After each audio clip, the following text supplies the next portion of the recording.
Good morning, everyone. This is Tashfir Rahman from Center for Governance Studies, welcoming you all to meet the ambassador, organized by Center for Governance Studies in collaboration with Friedrich Ebert Stiftung, Bangladesh. We are very delighted to have with us here today His Excellency Michael Minna to be with us here today. I would also like to offer a sincere appreciation to Baiba Zareen, Deputy Head of Delegation, for being here with us today. The partnership between Bangladesh and European Union over the years has been built in shared interest, mutual respect, and a common commitment to work on issues that matter to both the nations, starting from trade, economic cooperation, to climatic action, sustainable development, people-to-people connection. The European Union has been there for us throughout Bangladesh's journey of growth and transformation. As Bangladesh continues to engage in a changing global landscape, many of you may have this question, how the relationship of European Union and Bangladesh may change, as it will also enter a new area of cooperation and dialogue. Today's event provides us with an opportunity to know firsthand from His Excellency how this relationship will evolve, what is European Union's interest in the country, and also opportunities ahead for a deeper collaboration. Before we begin, I would also like to extend my sincere appreciation to our long-term partner, Friedrich Ebert Stiftung, for making this conversation happen. Now, before we begin this program, I would like to invite on stage Mr. Parvez Karim Abbasi, Executive Director of Center for Governance Studies, to give his opening remarks. Thank you very much, everyone.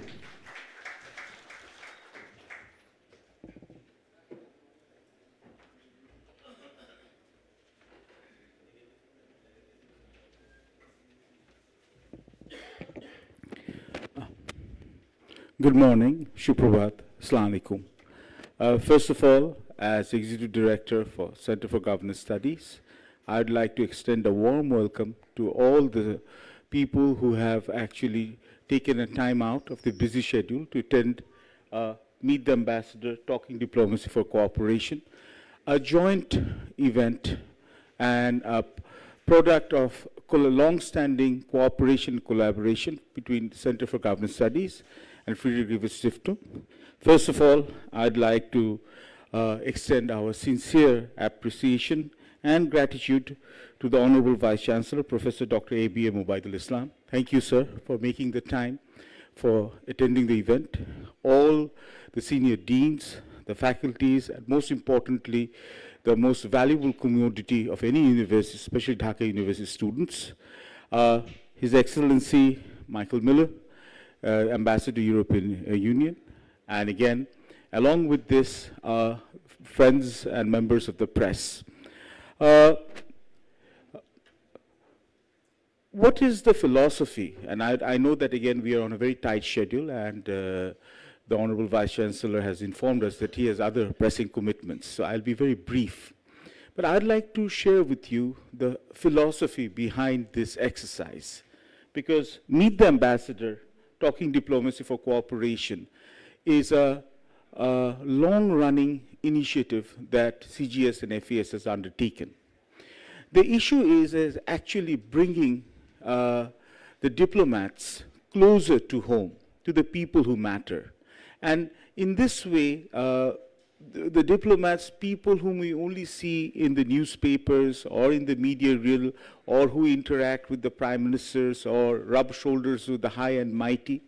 But these are the people who also influence their government or report to their government about things that concern them regarding Bangladesh, whether it's our economy, whether it's our trade, whether it's commerce, whether it's our human rights, whether it's our workers' rights, whether it's a state of democracy.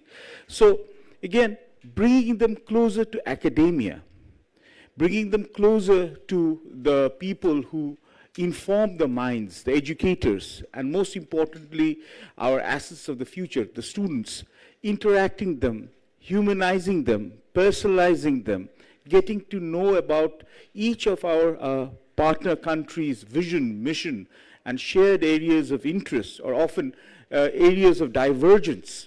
sensitizing this and facilitating this interaction between the students mainly and academia and the ambassadors. So away from the red tape, if you will. And already we have undertaken 2 such events. One was with the German ambassador at Jahangirnagar University, and the second one was with the French ambassador at Russia University.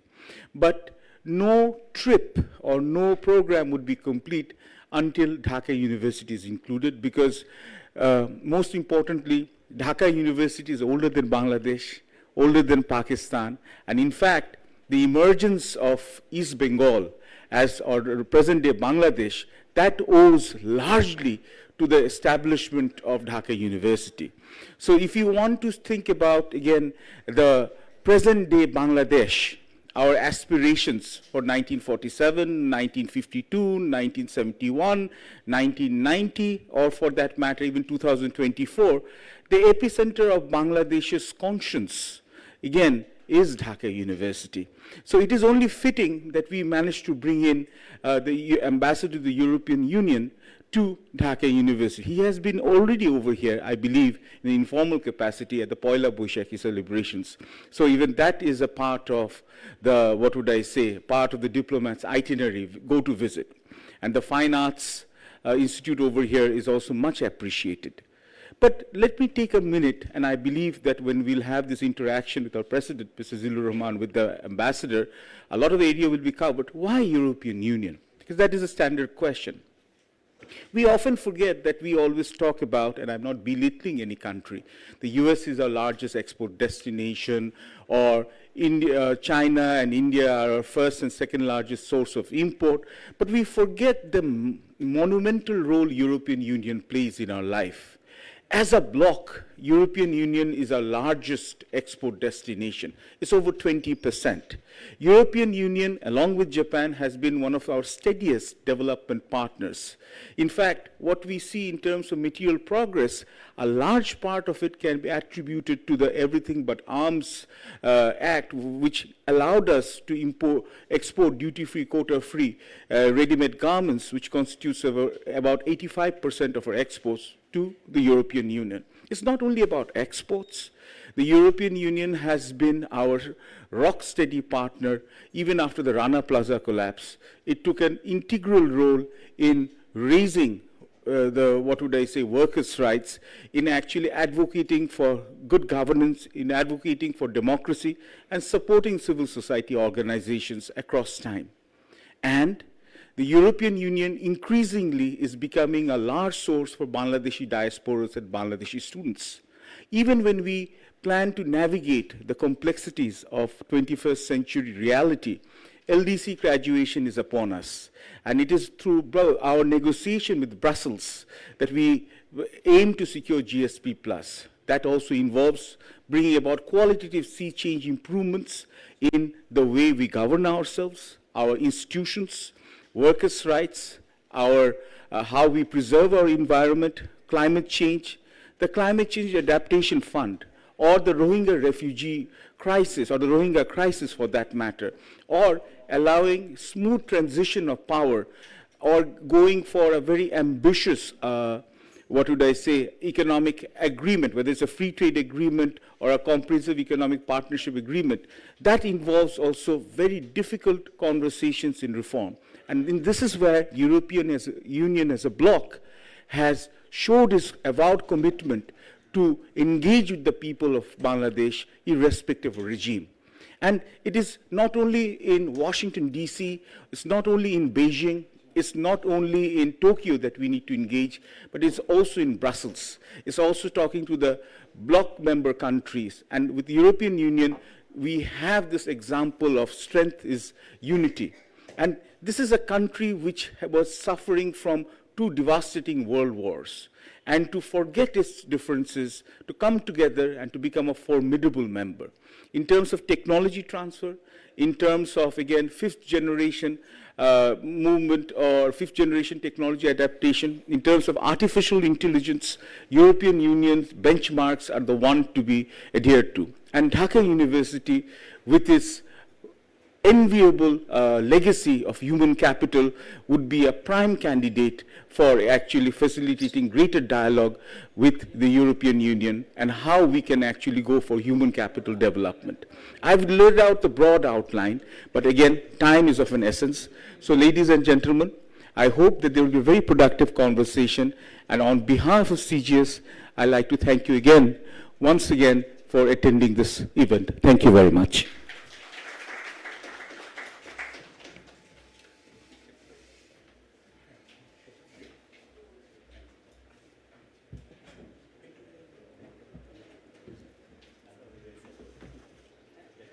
I would like to thank Mr. Parvez Karim Abbasi for his kind remarks. Moving on, I would like to invite on stage Dr. Felix Gerdes, resident representative of Friedrich Ebert Stiftung, Bangladesh, to deliver his remarks on behalf of Friedrich Ebert Stiftung. Thank you.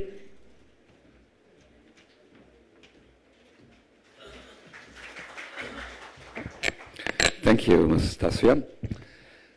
Good morning, Excellency, esteemed Vice Chancellor, faculty, students, and dear members of the press. I'm very pleased to welcome you this morning here at the epicenter of intellectual thinking of the academic achievement in Bangladesh. And thank you, Mr. Parvez, for setting the tone. He has said most of what needs to be said. Let me just add a few lines about us, Friedrich Ebert Stiftung, so that you have a better idea of what we are doing and why we are doing it. We have been created in 1925, so a little bit about more than 100 years ago. We were initially an educational support institution for labor rights activists in the, let's say, early stages of the industrial age. We, as such, consider ourselves internationally rooted. The labor movement always has been international in outlook. Our role has changed a lot in the past century. We are nowadays a comprehensive think and do tank with a particular interest in social justice, a fair economy, a sustainable economy, rights and justice for all, and solidarity. When we are here now and organize an event or an event series such as this, it is to strengthen the foundations for international cooperation. The main challenges that we are facing in the world are international or are shared challenges. We have challenges of poverty internationally, injustice, economic injustice, lack of access to the judicial system, to fairness in rulings. We have transboundary issues from climate change as probably the most important ones to regulation of international trade, financial flows, intellectual knowledge. By now, we are facing particularly turbulent times internationally, and it very much looks like we are entering a new era, and we don't know yet where the journey is going. The more important is that we sit down together, that we are providing opportunities to exchange and strengthen foundations for international cooperation by giving this cooperation a personal touch, by providing the intellectuals, but in particular the younger generation who is going to shape the outlook of this society, other societies, and the world at large in the future.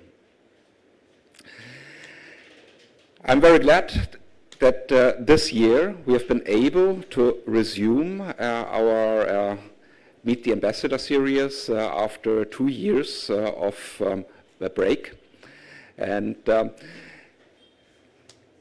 we can do so here at the university, or the Dhaka University, with the European Union ambassador as one of our main flagship events.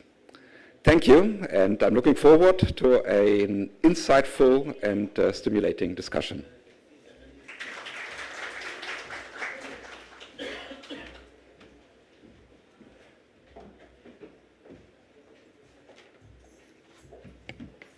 Thank you, Dr. Felix Gerdes, for your kind remarks. Now, I would like to invite on stage Kazim Mohammad Mahbubur Rahman, sir. So thank you for taking your valuable time to be with her here today. Thank you.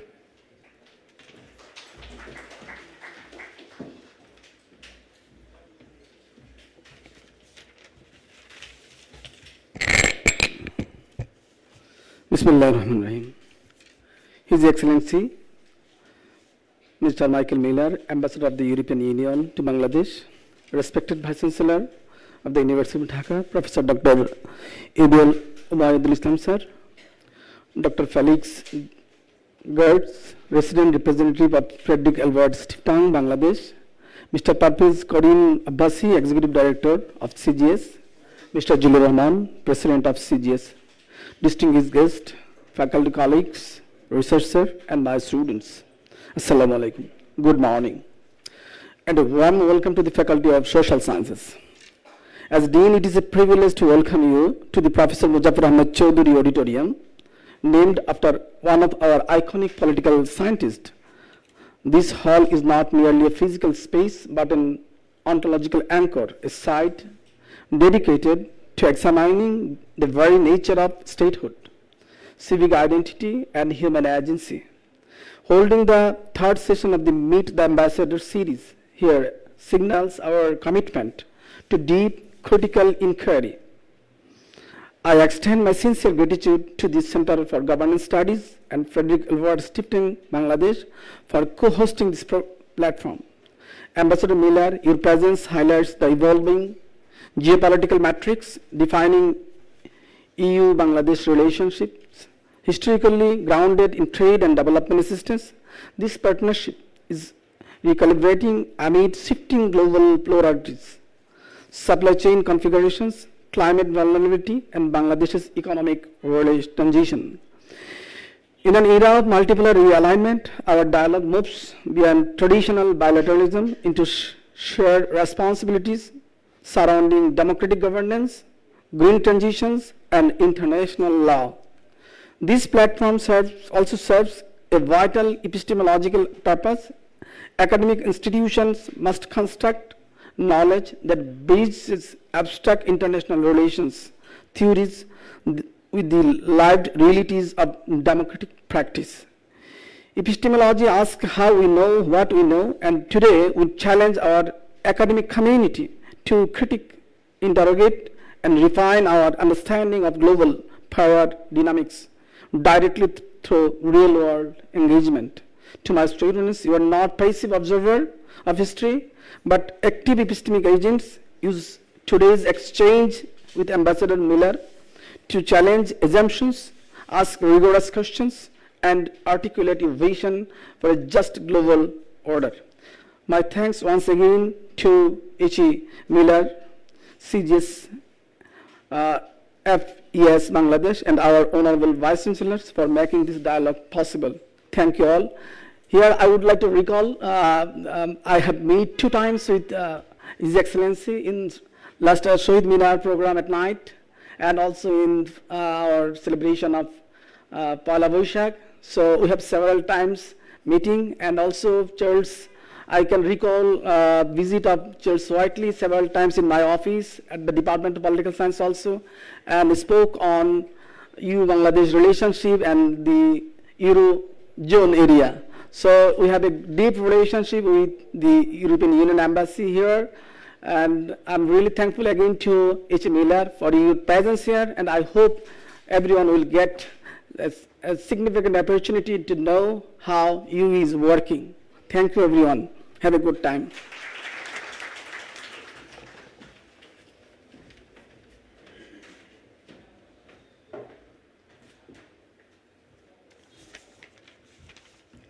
Thank you very much, Sir Qazi Muhammad Mahabubur Rahman, for sharing your kind words.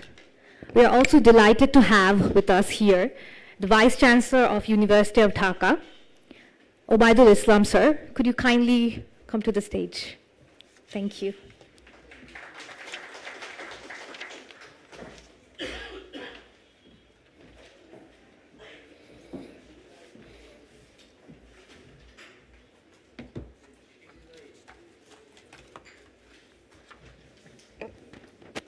Bismillahirrahmanirrahim. His Excellency, Mr. Michael Miller, the Ambassador of the European Union to Bangladesh, Honorable President of CGS, Mr. Zilur Rahman, very well known to Bangladesh society everywhere, Mr. Dr. Felix Gedarnes Gardes, President, Representatives Frederick Ebert Stiftung, Bangladesh, Mr. Parvez Karim Abbasi, Executive Director, Center for Governance Studies, our Dean, Faculty of Social Science, and other delegates from Stiftung and also from CGS, other faculty members, students and delegates from different corners. Assalamu alaikum and a very good morning to you all. It gives me great pleasure to welcome you to the University of Dhaka for this edition of the Meet the Ambassador program. On behalf of the University of Dhaka, I extend a particularly warm welcome to His Excellency Michael Miller, Ambassador of the European Union to Bangladesh. Your presence here today provides our students and academic community with an important opportunity to engage directly with a distinguished diplomat and to better understand the issues shaping Bangladesh's relationship with the European Union and the wider international community. I would also like to thank the Center for Governance Studies and Frederick Ebert Stiftung, Bangladesh, for bringing this initiative to our university and for creating a platform where diplomacy can meet academia and most importantly, where students can become active participants in that conversation. Ladies and gentlemen, universities have always been more than places where knowledge is transmitted from one generation to another. There are places where ideas are questioned, perspectives are challenged, and young people learn to understand a world that is becoming increasingly interconnected. In such a world, diplomacy cannot remain something that takes place only in government offices, international organizations, or behind closed doors. The issues discussed in diplomatic forums, trade, climate change, migration, development, technology, human rights, education, security, and democratic governance directly affect the lives and futures of our young people. Therefore, students must have opportunities to understand these issues, ask questions, exchange ideas, and hear directly from those who are involved in shaping international relationships. This is precisely why a program such as the Meet the Ambassador is valuable. For our students, today is not simply an opportunity to listen to a speech by an ambassador. It is an opportunity to engage in a conversation. I encourage our students to make full use of this opportunity. Ask questions, be curious, be respectful, but do not afraid to raise difficult issues. Universities must encourage informed disagreement, critical inquiry, and meaningful dialogue. these are essential qualities not only for academic excellence but also for responsible citizenship.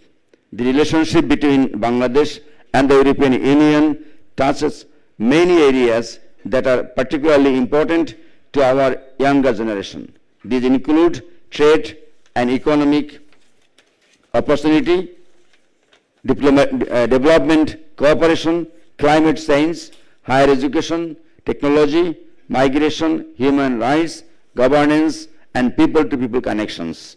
For university students, I believe the educational dimension of international cooperation is especially significant. We live at a time when knowledge has become increasingly global.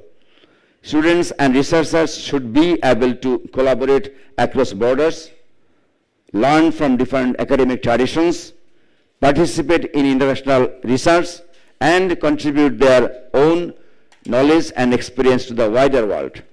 At the University of Dhaka, we want to further strengthen such international academic engagement. Our ambition must be to create an environment where our students are not only prepared to succeed within Bangladesh, but are also equipped to participate confidently in the global intellectual and professional community. At the same time, internationalization should never mean losing sight of our own society. The knowledge generated in our universities must respond to the needs of our people. Whether we are discussing climate resilience, public health, economic development, technology, inequality, governance, or sustainable urbanization, our research and education should contribute to addressing real challenges. This is why partnerships among universities, governments, diplomatic mission, development partners, civil society, and the private sector are becoming increasingly important. Dear students, you are entering a world that will demand more from you than academic qualifications alone. You will need the ability to understand different cultures, communicate across differences, evaluate competing ideas, use technology responsibly, and respond to challenges that do not stop at national borders. Climate change does not recognize borders. Economic uncertainty does not recognize borders. Technological disruption does not recognize borders. Neither do many of the opportunities available to our generation. International understanding, therefore, is no longer optional. It is essential part of education. Programs like these can make an important contribution by bringing international affairs out of textbooks and classrooms and turning them into a direct human conversation. I am pleased to note that the Meet the Ambassador initiative has already engaged university communities at Jahangirnagar University, as previous speaker told, and the University of Rajshahi, bringing distinguished diplomats into direct dialogue with students. Today, the University of Dhaka becomes the part of this journey, and I understand that the initiative will continue to other institutions as well. I hope this platform continues to grow and reaches more young people across Bangladesh. His Excellency, this University of Dhaka has a long tradition of contributing to the intellectual, social, cultural, and the political development of Bangladesh. Our students have always been deeply engaged with the questions that shape our nation and our place in the world. I am therefore particularly pleased that they will have the opportunity today to hear your perspectives and equally importantly to share their perspectives with you. Dialogue must always work in both directions. Diplomats can help our students understand the world of international relations, but our young people can also help diplomats understand the aspirations, concerns and expectations of a new generation of Bangladesh. That exchange is extremely valuable. Before I conclude, I would once again like to express my sincere appreciation to the Center for Governance Studies and Frederick Ebert Stiftung Bangladesh for organizing this program, and to all the faculty members, students, organizers, and colleagues whose efforts have made today's event possible. I extend my sincere thanks to His Excellency Michael Miller for taking the time to engage with our university community. And I also express my gratefulness for inviting me to speak in front of you. Thank you very much. Thank you. Assalamu alaikum.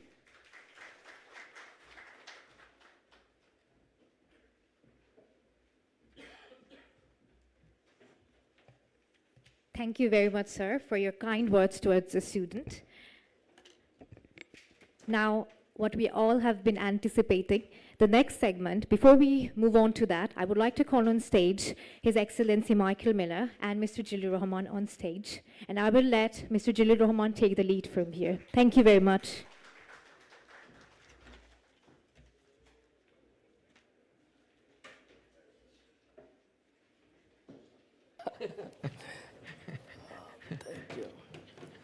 Thank you, Tashfia.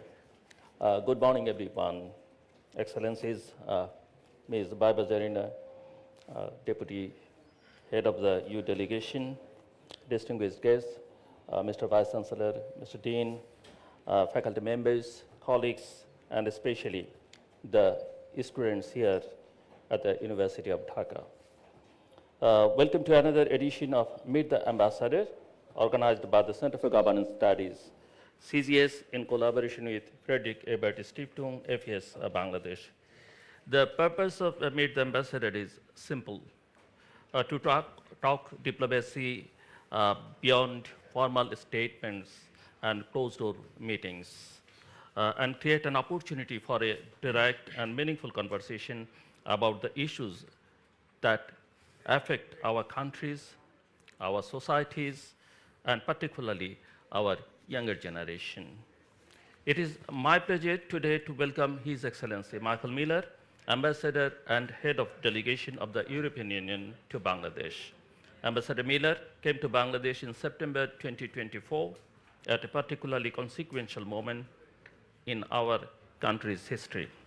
Before taking up this assignment, he spent more than 8 years as head of the Middle East Unit at the European Commission's Directorate General for Neighborhood and Enlargement Negotiations in Brussels. Earlier in his career, he served as head of political press and information at the EU delegation to Turkey and as head of political trade, economic, and communication affairs at the EU delegation to Lebanon. So besides Bangladesh and Europe, Ambassador Miller brings extensive experience in some of the most complex areas of contemporary international politics: democratic transition, conflict, trade, migration, regional security, and geopolitics. Today, I hope we can explore not only where Bangladesh-EU relations stand, but also where they are heading, and how Bangladesh and Europe see each other in a rapidly changing world. Ambassador Miller, thank you. Thank you very much for joining us. Before we begin our conversation, may I invite you to the podium for your introductory remarks. Ambassador Michael Miller.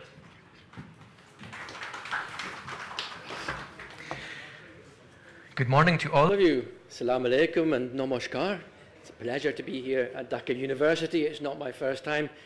Vice Chancellor, you do me the very great honor of coming to listen to my intervention this morning, and I hope you will have time also to listen to the quiet grilling that your student body, I hope, will provide for me after my speech. I was here for Pahela Boishak. I have been here to meet your predecessor.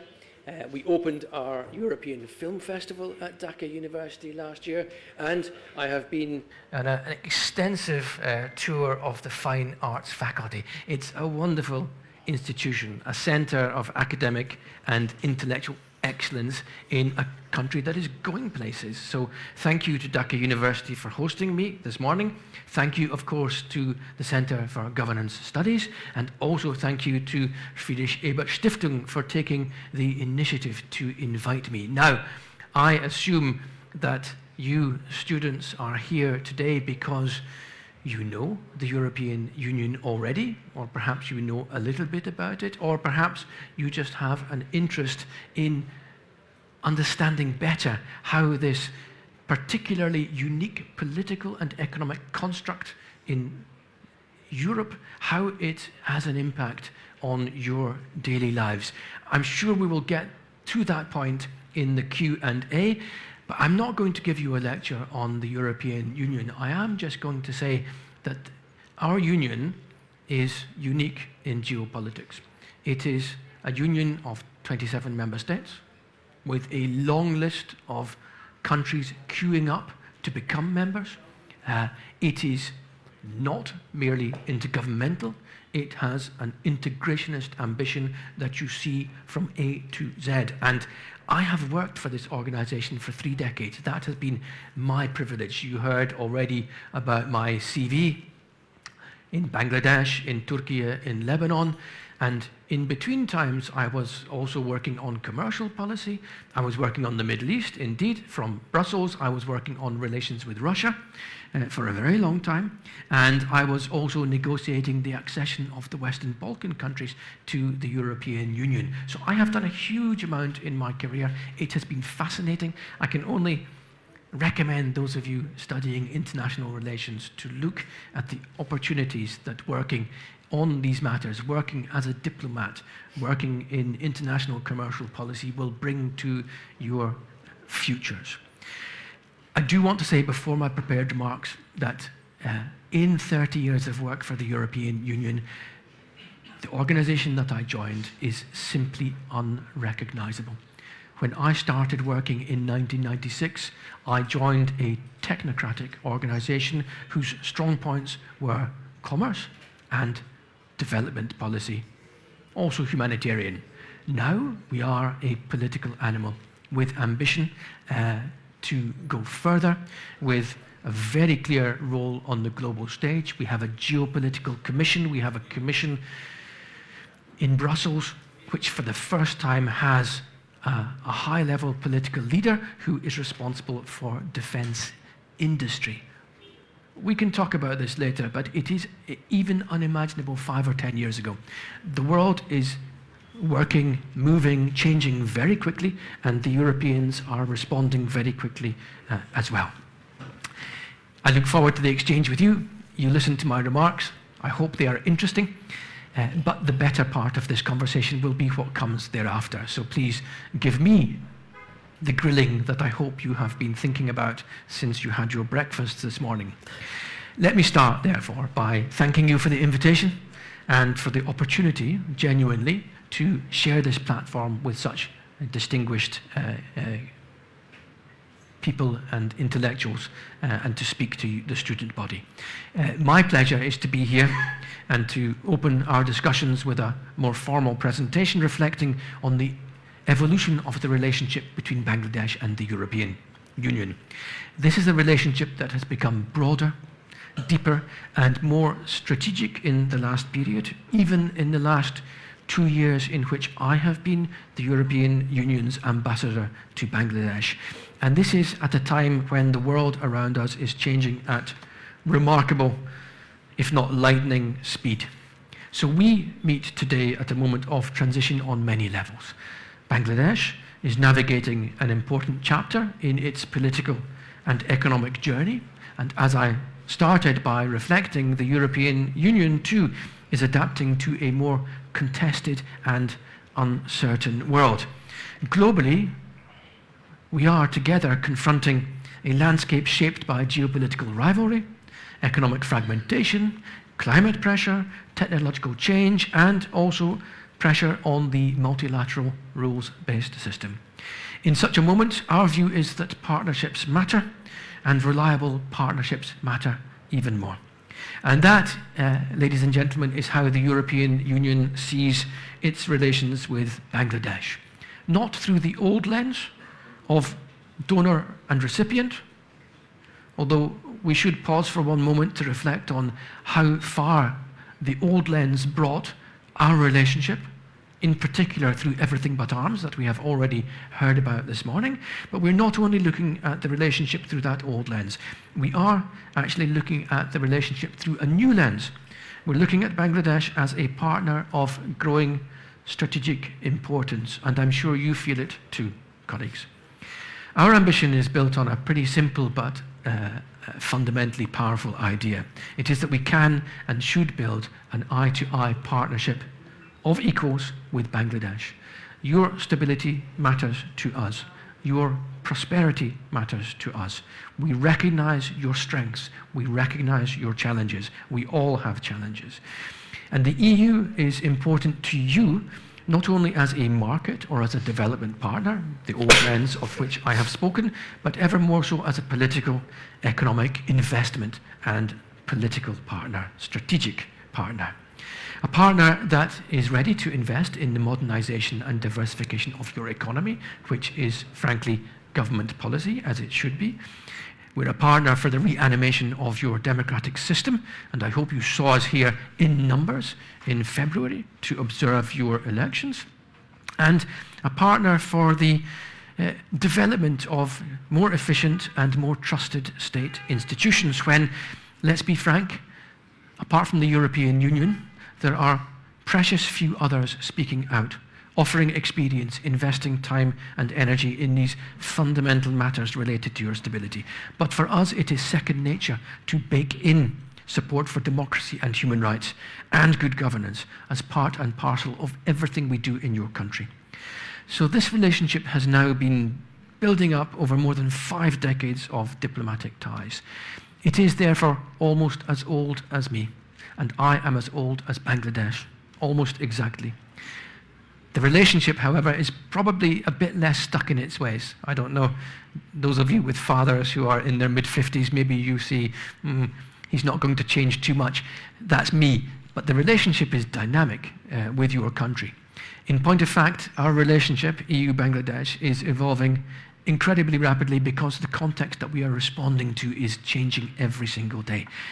Today, I think anyone watching social media, watching the news this morning would understand the global picture is incredibly complex and frankly more unforgiving than it was even a few months ago, certainly a few years ago. We see armed conflict in different regions, the erosion of trust in international norms, more openly transactional behavior between states, the questioning of what we thought was universally accepted, the fundamental human rights, pressure on free and fair trade, and a worrying tendency in some quarters to treat power as if it were a substitute for principle. We do not agree. Our response is clear. We stand by international law, the UN Charter, universal values built by all of us since 1945, by human rights, by fair and rules-based trade, and by a pretty firm belief that cooperation remains the best answer to shared global challenges. We are conscious that in this world we must work more closely with those partners who share our convictions, our interest in stability, openness and predictability, and that is where we see this Bangladesh of today. There is, I think, a natural convergence between us. Bangladesh understands the value of multilateralism. It understands the importance of international law. It has demonstrated a strong record of UN peacekeeping efforts, and it understands the need to act when exposed to global shocks. That is particularly true on climate change, which is my first example. This climate crisis is something that we can all see. It is not a future concern. It is now. It is imminent. It is present.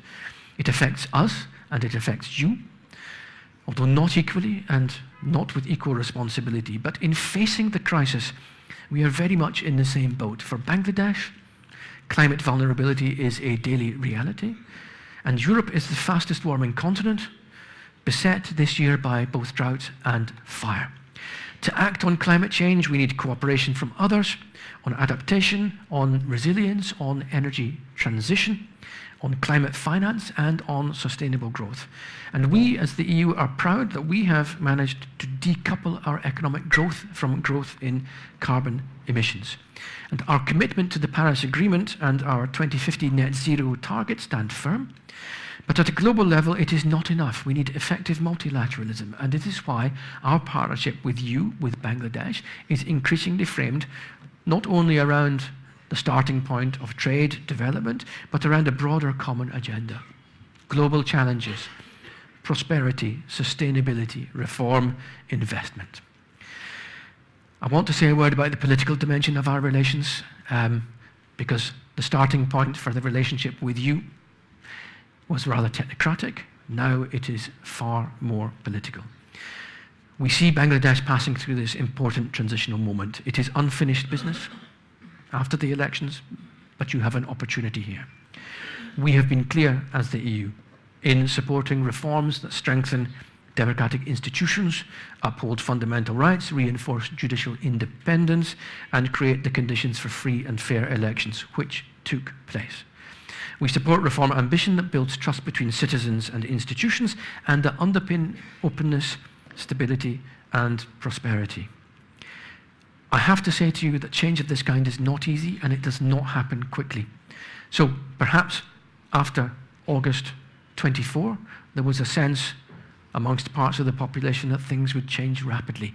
That is not the experience that I have dealing with these reform issues for decades in Europe. It takes time. It takes time when you have, frankly, more wealth, better organized administrations, and huge capacity to act. So it does not surprise me that in Bangladesh you have hit certain roadblocks. But the intention I see is still one that we need to encourage you to grasp with both hands. So it's not easy. It's not instantaneous. Profound reform takes time, but the fact is a direction of travel has been established and we want to help you sustain your reform momentum.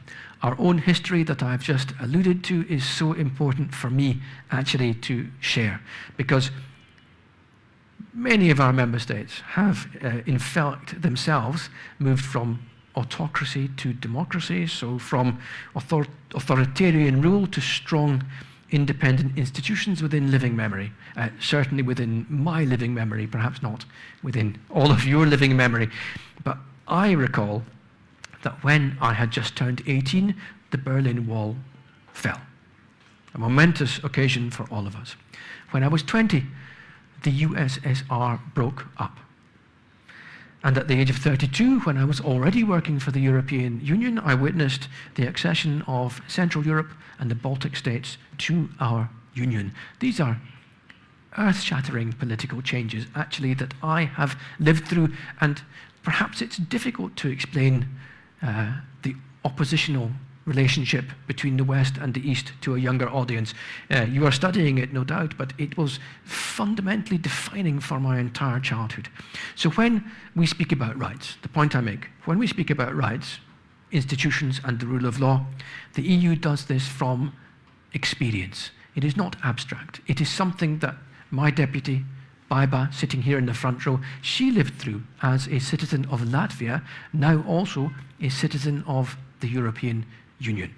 We have done this, we have done it successfully, and we want to share our experience with Bangladesh. This experience tells us that democratic resilience, the rule of law, judicial independence, and civic space, very important, are not luxuries, they are foundations of long-term stability. Civic trust that I spoke about in the state, and economic confidence, and not only the confidence of foreign investors, but also the confidence of your own business people, the people who are actually the owners of the capital that needs to be invested in your economic future. This is why we were so present during your elections this year, while we are continuing to support the Election Commission and civil society, and while we are channeling enormous resources into judicial reform, as well as engaging on an almost daily basis to help establish a functioning and effective National Human Rights Commission to protect your rights as citizens of this country. And this brings me to the economic relationship, to the core, the foundation of what we do in Bangladesh still. So strong as a pillar.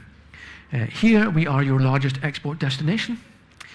Around half of Bangladesh's exports, worth more than 23 billion euros in 2025, come to the European Union. In 2025 as well, we were your biggest source of foreign direct investment. I fully expect that to be repeated in 2026. Bangladesh, as we have heard, is the biggest beneficiary of our everything but arms regime, which 20 years ago plus unilaterally opened the EU market of, at that time, 500 million consumers to Bangladesh and helped fuel your remarkable economic success story, centered on the ready-made garment industry, but most importantly, providing millions with livelihoods and pulling millions out of poverty and bringing millions of women into the labor force, leading this country now to a stage where you are on the very edge, the cusp of graduation, which is a great success. The link is, of course, there between our market opening and your economic success. Anyone can see it. It's a direct link. What I want to add is how much the EU admires the Bangladeshi people for the determination and hard work with which you responded to our opening, which was commercial, but it was geared to help you develop. The strength of this economic relationship is not just statistics, but the statistics illustrate already how deeply interconnected we are and how strong the links between our economies are today. So our ambition now, if we look ahead, is to build up this interconnection. I'm going to be straight with you because the coming evolution will be quite challenging. The next phase of the economic relationship will require a great deal of preparation, political ambition and political will, and very serious reforms, because what we are shifting towards is an economic relationship that will be defined by market opening and greater reciprocity between the EU and Bangladesh. Your graduation from least developed country status, whether or not it is postponed from this year, it doesn't matter, but the graduation that is coming, it is a major achievement that you should recognize how far you have come. It marks incredible progress. The EU wants that graduation to be smooth and to be successful, and we are ready to work with Bangladesh to this end, ready to explore now the ambition that has been expressed by the government of Bangladesh to negotiate a free trade agreement. It will not be automatic. We are nevertheless about to embark upon technical contacts with your authorities to assess the feasibility and potential scope of such a free trade agreement. The road to travel may be a bit bumpy. It will be two-way traffic, as I've mentioned, reciprocity. We need to consider whether Bangladesh is ready to engage in and undertake the behind-the-border reforms that will facilitate trade, remove frictions, apply intellectual property rights and the rule of law, including through the establishment of effective commercial courts. Only then, if we receive clear signals that negotiations can succeed, will we actually launch negotiations. I'm incredibly hopeful. But needless to say, all of this will need Bangladesh to demonstrate that it is open for business with European companies, that a level playing field exists, that competition will take place on the basis of commercial merit, not on how strong your political connections are, and that, I have to add, it will matter for this free trade agreement that your governance reforms proceed. Governance reforms have been mapped out during the time of the interim government and during the time of this political government. So we need the context to be amenable to a successful negotiation. If we are successful, I can only say it is going to mark an historic shift from unilateral preferences to an incredibly significant rules-based trading relationship, one whose significance I simply cannot overstate. I cannot overstate how important it is to you to have this functioning integrated economic relationship with us, and the offer is there on the table. So the message from us when it comes to economic cooperation is one of support, and it's also one of seriousness. Graduation is an opportunity. It is a chance to deepen reforms, improve standards, diversify exports, move towards greater value addition, get ahead of the curve, compete in tech, standards, innovation, and long-term capital, funds that do not come in one day, fly by night, and leave the next. European companies can contribute in energy, transport, water, digital, health, education, logistics, and manufacturing. But why is it at this modest level? Even if we are number one, it's still modest, and your country needs so much more. The reality is that the confidence of investors still needs to be reinforced, and this requires transparency, it requires policy predictability, regulatory clarity, and a genuine level playing field. It's why the reform agenda that we talk about with your authorities, but also with you today, and with your business, why that reform agenda matters not only politically, but also economically. So, there are some important points here. We are here to build a relationship, a partnership among equals, this eye-to-eye approach that I mentioned. We insist that sustainable development is about building alliances and not dependencies. Our Global Gateway strategy, which is the European Union's strategy to support smart, clean, and secure connectivity and investment around the world, is going to mobilize over 400 billion euros of investment by 2027, when this period comes to an end. In Bangladesh, through Global Gateway, we are investing in renewables, infrastructure, and broader enabling environment for sustainable growth already. Which brings me to make the point that the EU, again, is going through an evolution in the way it engages with Bangladesh. So, not only this shift from the old lens to the new, but also in terms of development cooperation, moving from a primary focus on grant financing to stepping in and sharing the way that we do things, to something that is much more about blended finance, lending, guaranteeing lending and investment from the private sector, as well as from our countries, our member states, and also helping in this manner unlock investment and supporting reform. So we are stretching our resources. This is a very major evolution in the way we work here. And it reflects the reality of your economic success.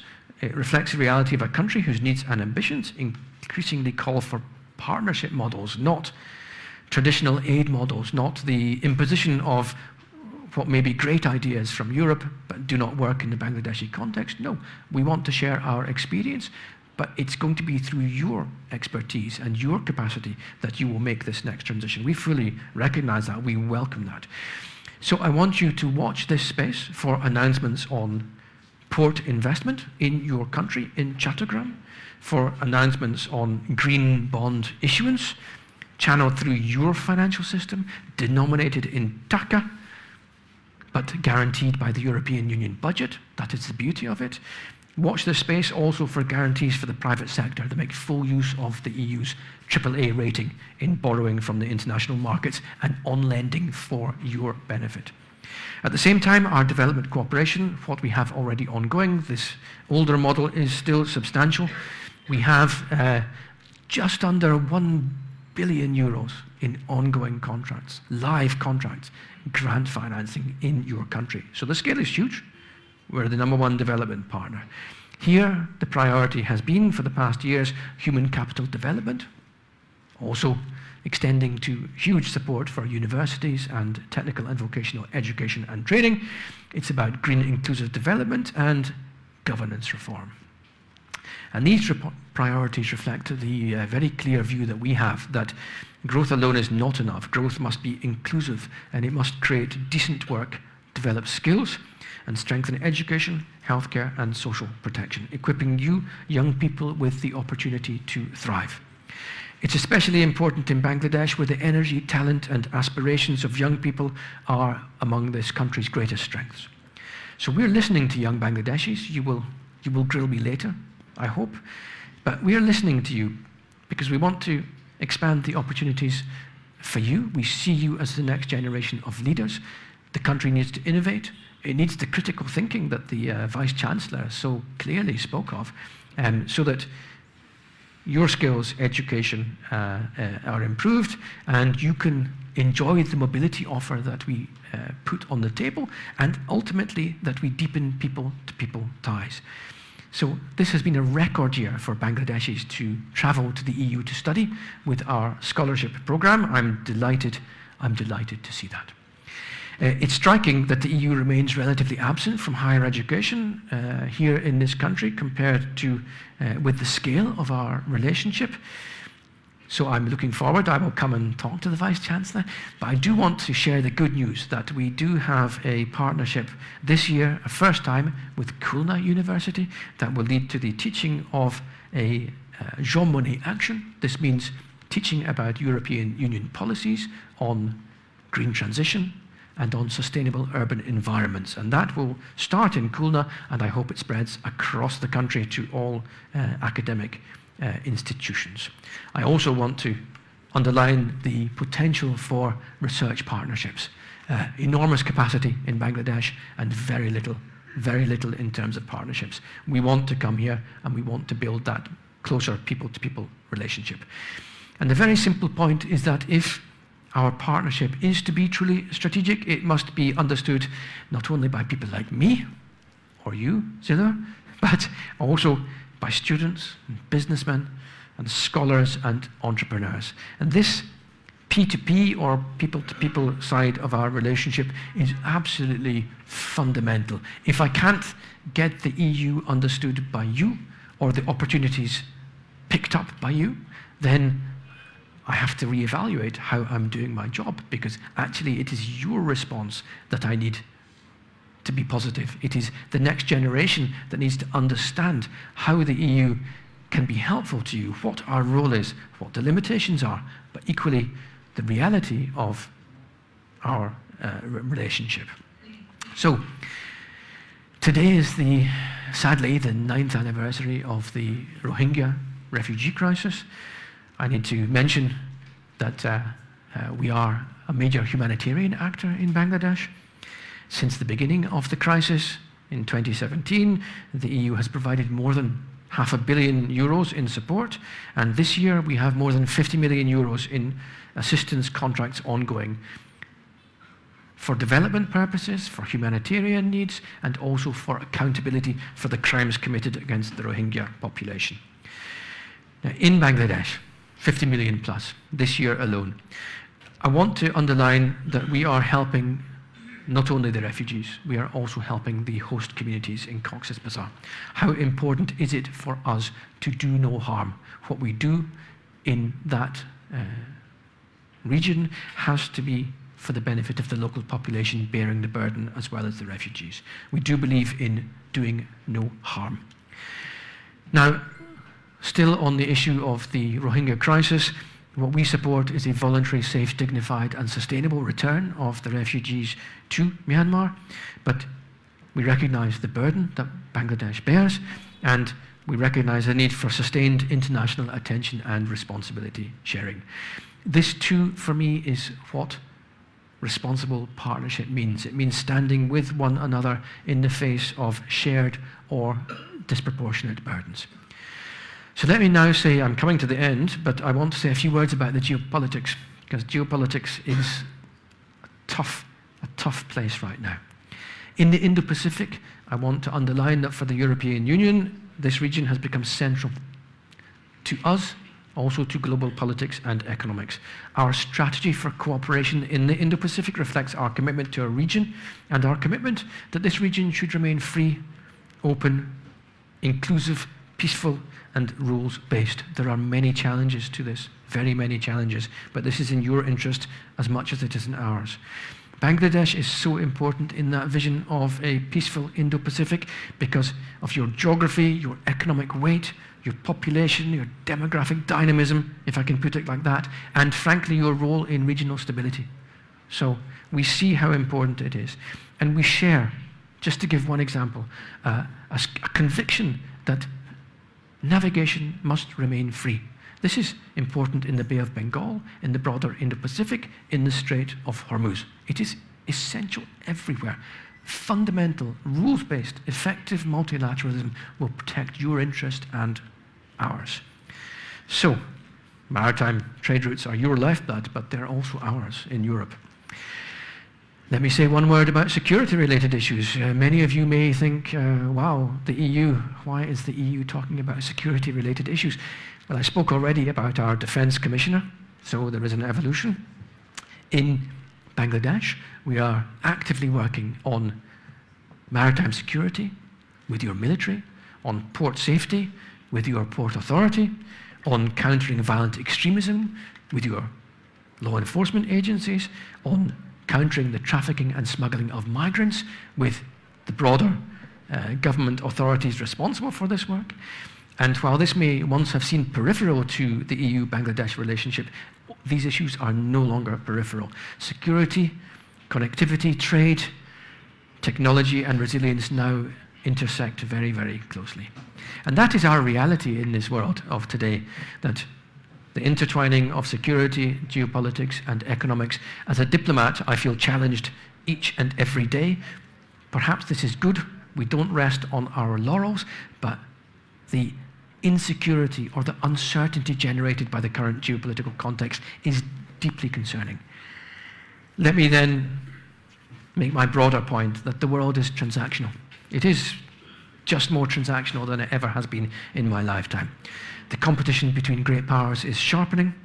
Countries such as Bangladesh face pressure to balance relationships and to navigate a complex external environment. We also face these challenges. We are a stronger economy, a wealthier power, but no less subject to the vagaries of others who wish to tell us what we should do and how we should behave and reconstruct an international system that has actually served us very well. So we understand this. We don't ask Bangladesh to choose slogans. We ask Bangladesh to undertake a clear-eyed assessment of what your partners actually bring. We ask you to speak up vocally in favor of multilateral rules that serve your interests. And the question I have for you, which we may come to later, which of your partners do you look to support democratic reform, which I think most people in the room will want to see, a functioning democracy? Which partners will be here helping you improve your respect for fundamental rights and judicial independence? Is that a priority for you sitting in this room? It should be, in my view, but I'm very opinionated. Who is your partner that's going to invest in climate resilience when you are literally sinking, when your agricultural land on the Bay of Bengal is becoming increasingly salinized? Who is going to promote a fair green transition? Is that a priority for the young generation? I certainly hope so. Which of us, as partners for you, offers open, rules-based trade? Who believes in a level playing field where Bangladeshi companies will have the opportunity to compete with European companies on the same basis? And you have talent. There is no doubt that you are competitive in a number of sectors. Who stands by international law at this time, rather than simply invoking it when it is convenient, playing games around international law? Do you believe that international law matters for Bangladesh? Rhetorical questions for now, but not rhetorical, strategic in reality. So our proposition is that our partnership with Bangladesh should be anchored in long-term mutual interest, which is clear, not short-term convenience. It should not be anchored in even worse approaches, such as those who sell debt as aid, or those who sell control as partnership. We actually rather like the idea of strategic autonomy for you as well as for us, meaning autonomy of your decision-making in your interest. And we seek a relationship with you based on trust, fairness, and shared purpose. The basis for that exists. As I mentioned, the EU is one of the world's largest economies, one of the world's leading trading powers. With our EU member states, we are the largest provider of funding to the United Nations and the largest provider of official development assistance globally. We are also a major actor in the humanitarian field, climate action and standard setting, from digital, where you have enormous ambition, to food safety, to environmental policy. So what happens in Brussels, my headquarters, matters, including for countries whose economic future, yours, is intrinsically linked to global standards and sustainable value change. For Bangladesh, understanding and investing in the EU, this is my clear point, is strategic. Please spend time to understand how we work. I will spend time with you to explain what our priorities are. For the EU, investing in Bangladesh offers opportunities. You're a success story in development terms. You're a country of scale, ambition, and consequence. This relationship matters in South Asia. You matter in South Asia. You matter in the Bay of Bengal. And you matter in the Indo-Pacific. In global debates that will shape the coming decades on labour, migration, climate, connectivity, and economic transformation, this relationship, EU-Bangladesh, should be one that is there at the start of the conversation, not an afterthought.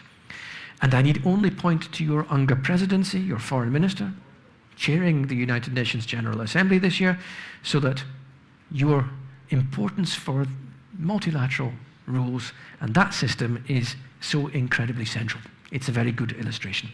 So let me conclude. The relationship is evolving because the world is evolving.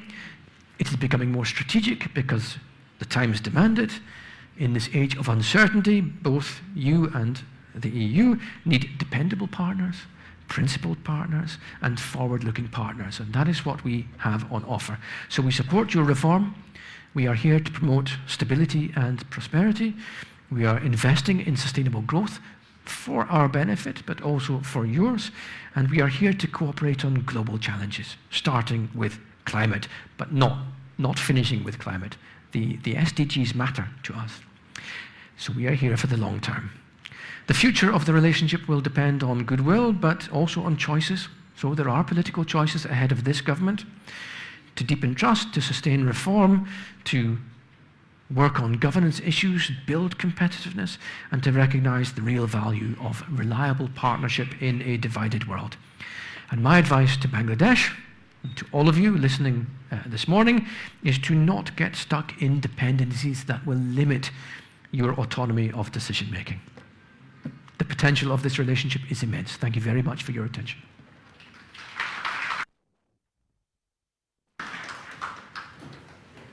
Thank you. Thank you very much, Ambassador Miller.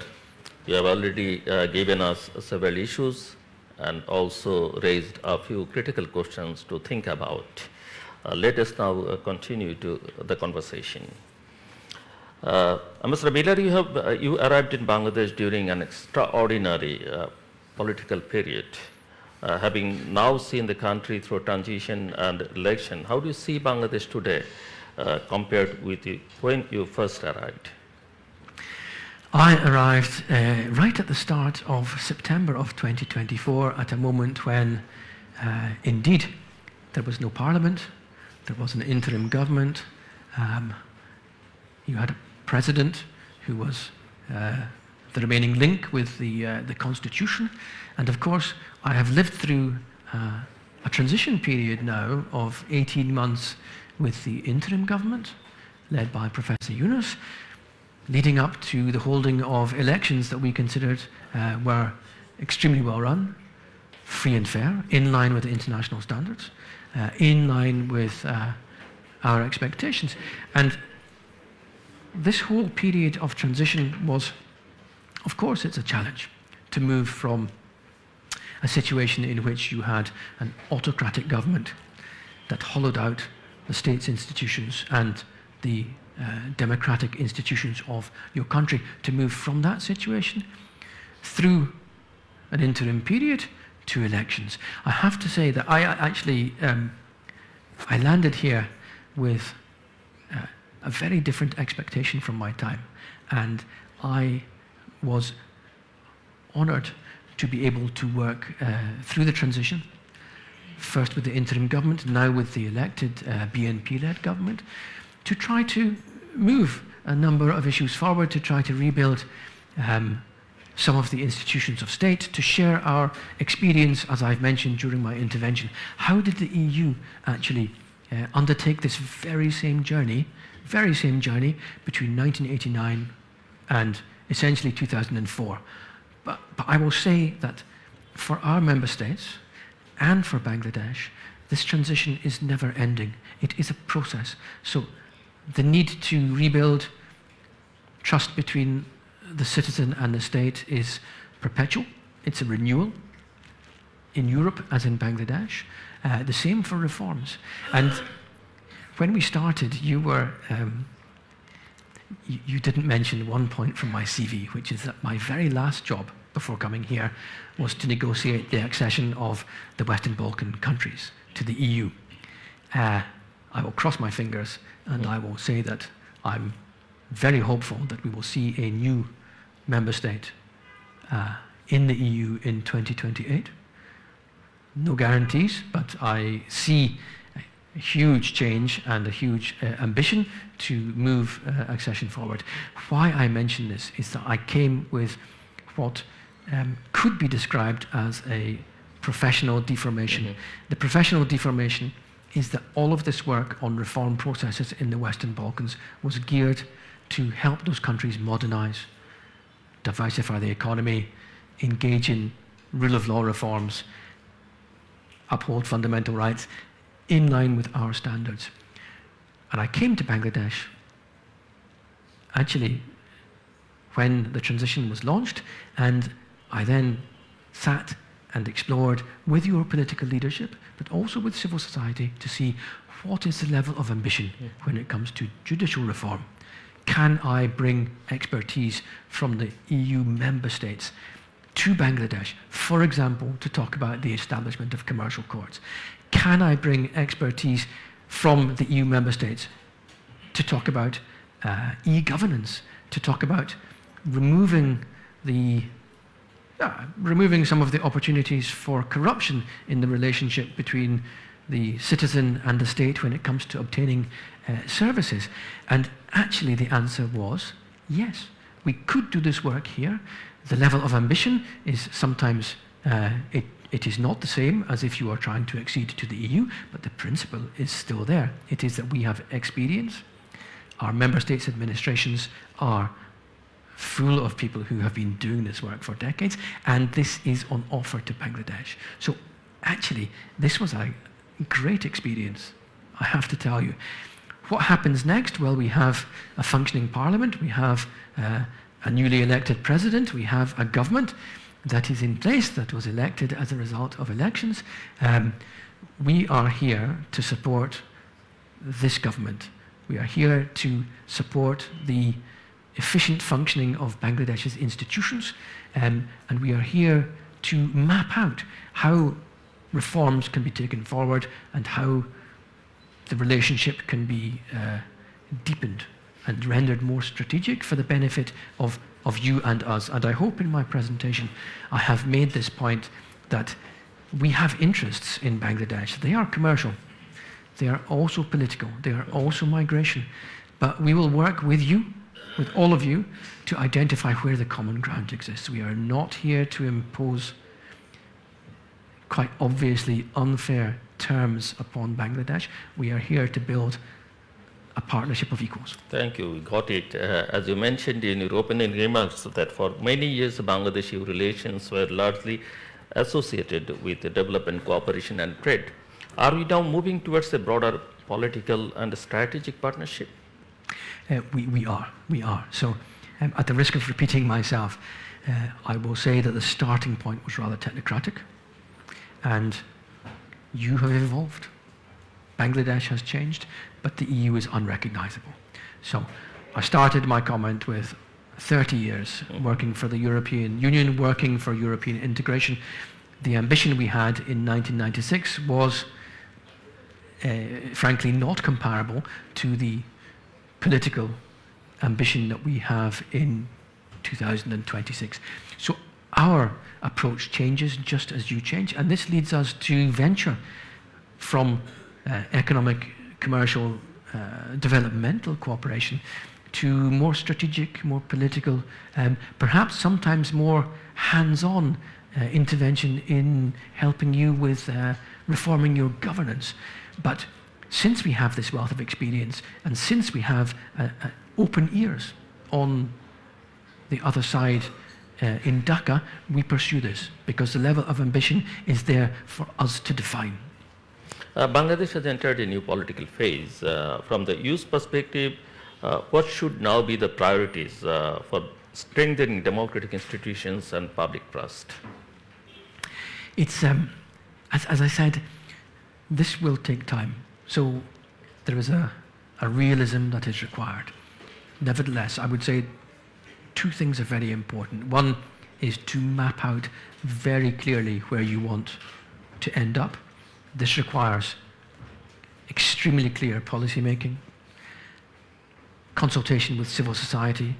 And this is a good thing. But critical minds should also be demanding of people who have power over money or access or politics or decision making, investment decisions. I think this more demanding culture will make your entire polities, the system, more responsive to the needs of the population. And I hope that we can drive it in this direction. I see good signals. Nothing is perfect. We are not perfect either, but I see good signals, and we need to keep encouraging that the reform is maintained. There is one very important point that I need to mention, which is that the rule of law is all-encompassing. Yeah. It's all-encompassing. The idea that investors will come to Bangladesh when their investments are not secured is not correct. The idea that citizens will have confidence in institutions will only be true if they can have access to justice that is efficient, therefore quick, and that actually treats them on the same basis as someone who is either a captain of industry or very well connected politically. I too expect that in Europe I am subject to the same laws in the same way as everyone else. And that is fundamentally healthy for a democracy, and you are a very impressive democracy. Ambassador Miller, the EU Election Observation Mission made a number of recommendations following the election. Which areas do you believe deserve the most urgent attention? Your elections were well run.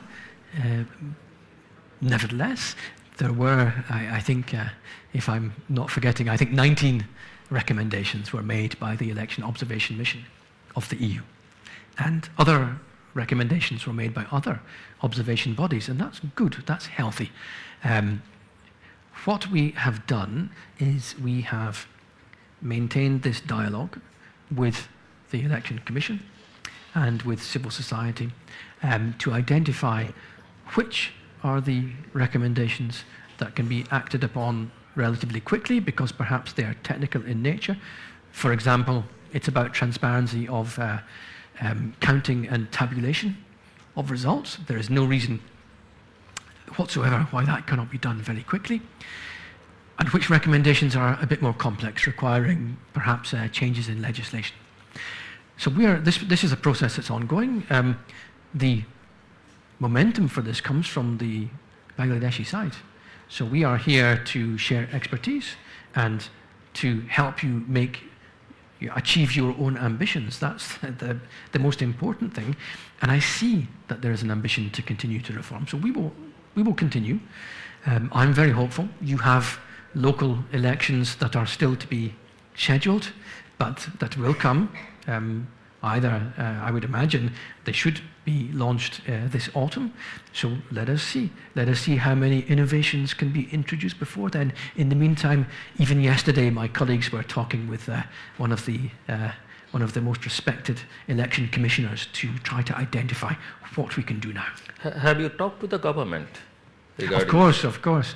We talk with everyone. You mentioned that you talked with the Yes. civil society and election commission, but talk to the government. So we are, when it comes to the election recommendations, we're talking with all stakeholders. So it is government, it is election commission, and it is civil society. There's, I think, no single interlocutor that we do not engage with in your country. It is for us a point of principle that we will listen to everyone. We will engage with individuals or organizations that may fundamentally disagree with us on, I don't know, they may fundamentally disagree with us on the rights of people with different sexual orientations or the rights of women. But these are things that the European Union holds very dearly. It is to respect individual choices. It's your choice and my choice, my religion, perhaps the lack of religion.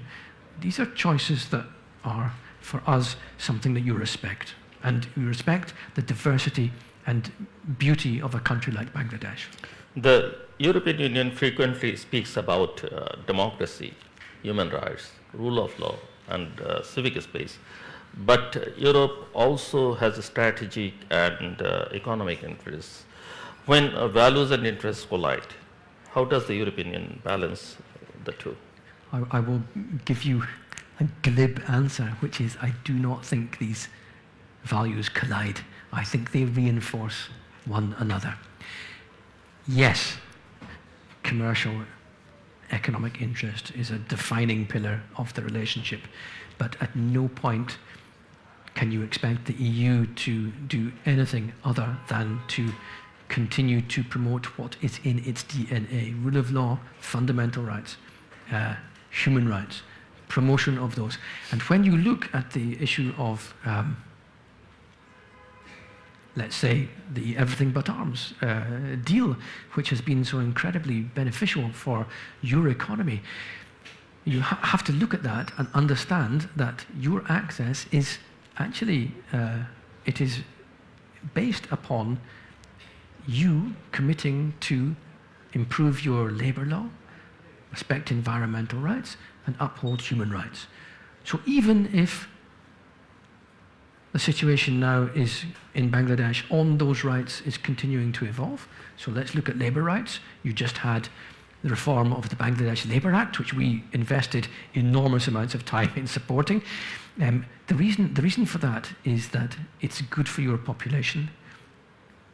It will maintain market access with us, which otherwise would be questioned for political reasons. And it is seeking to help Bangladesh get ahead of the curve. So the one thing that I can predict when it comes to the commercial relationship is that our consumers in Europe, who are buying so much of your production, will only ask more in terms of value chain transparency, in terms of child labour, the exclusion of child labour, of course, and in terms of environmental protection.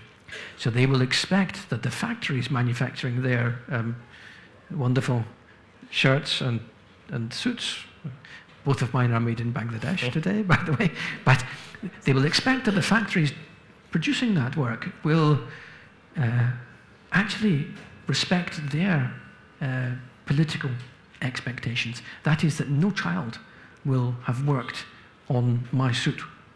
And that is that no factory producing a t-shirt that is sold in Europe is simply discharging polluting effluent into the nearest river.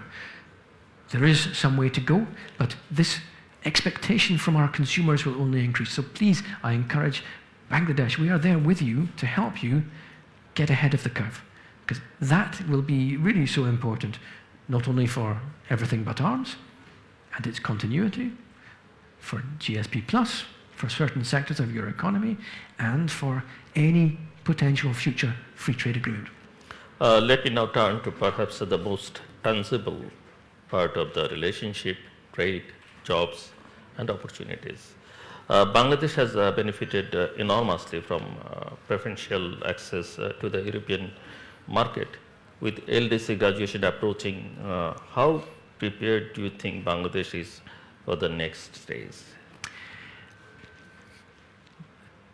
graduation there is an ongoing conversation about a delay in your graduation. But I think we can talk about the principle of graduation.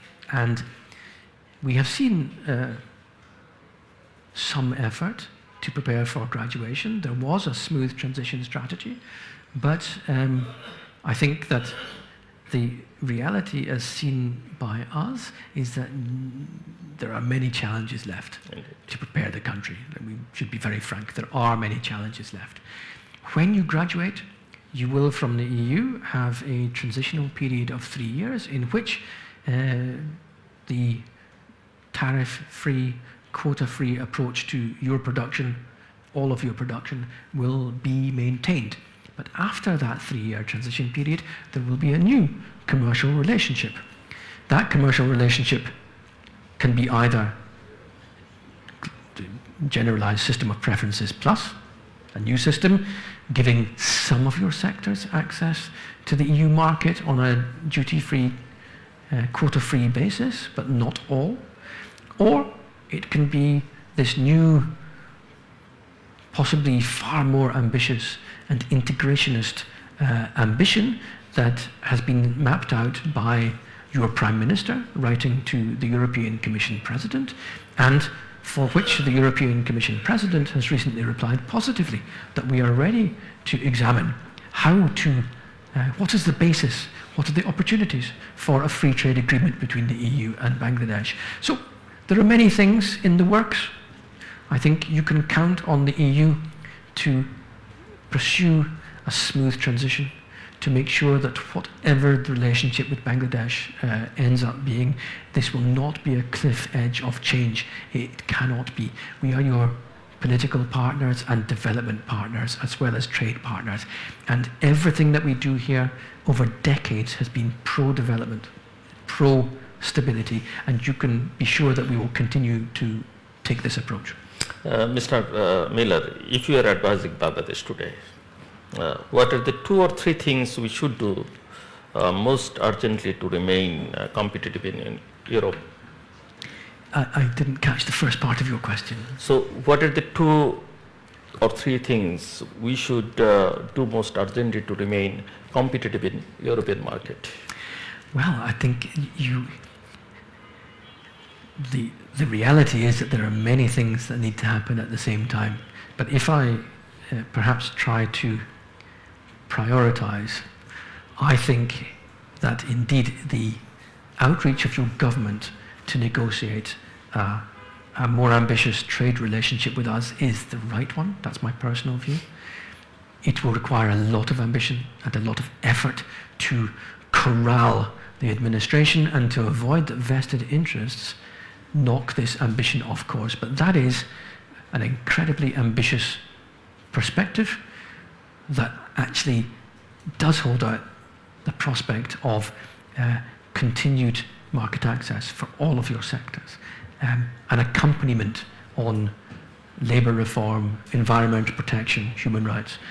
It would be an enormously important priority in my view. I think beyond that, I would come back to the importance of rule of law.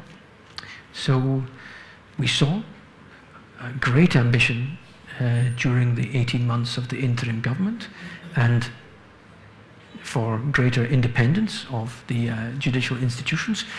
Now this government has taken a slightly different path, and we are still waiting to understand well what is the ambition of this government when it comes to the independence of the judiciary, not on paper but in practice.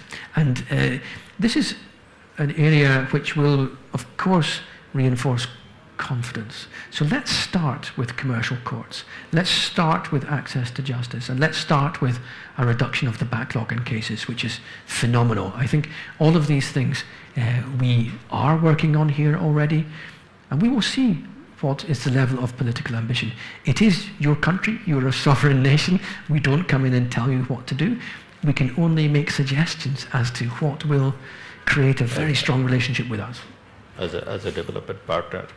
Should Bangladesh concentrate on qualifying for GSP Plus, or should we already be thinking about something more ambitious, such as a future free trade agreement with the EU? Okay, I might have answered part of this already.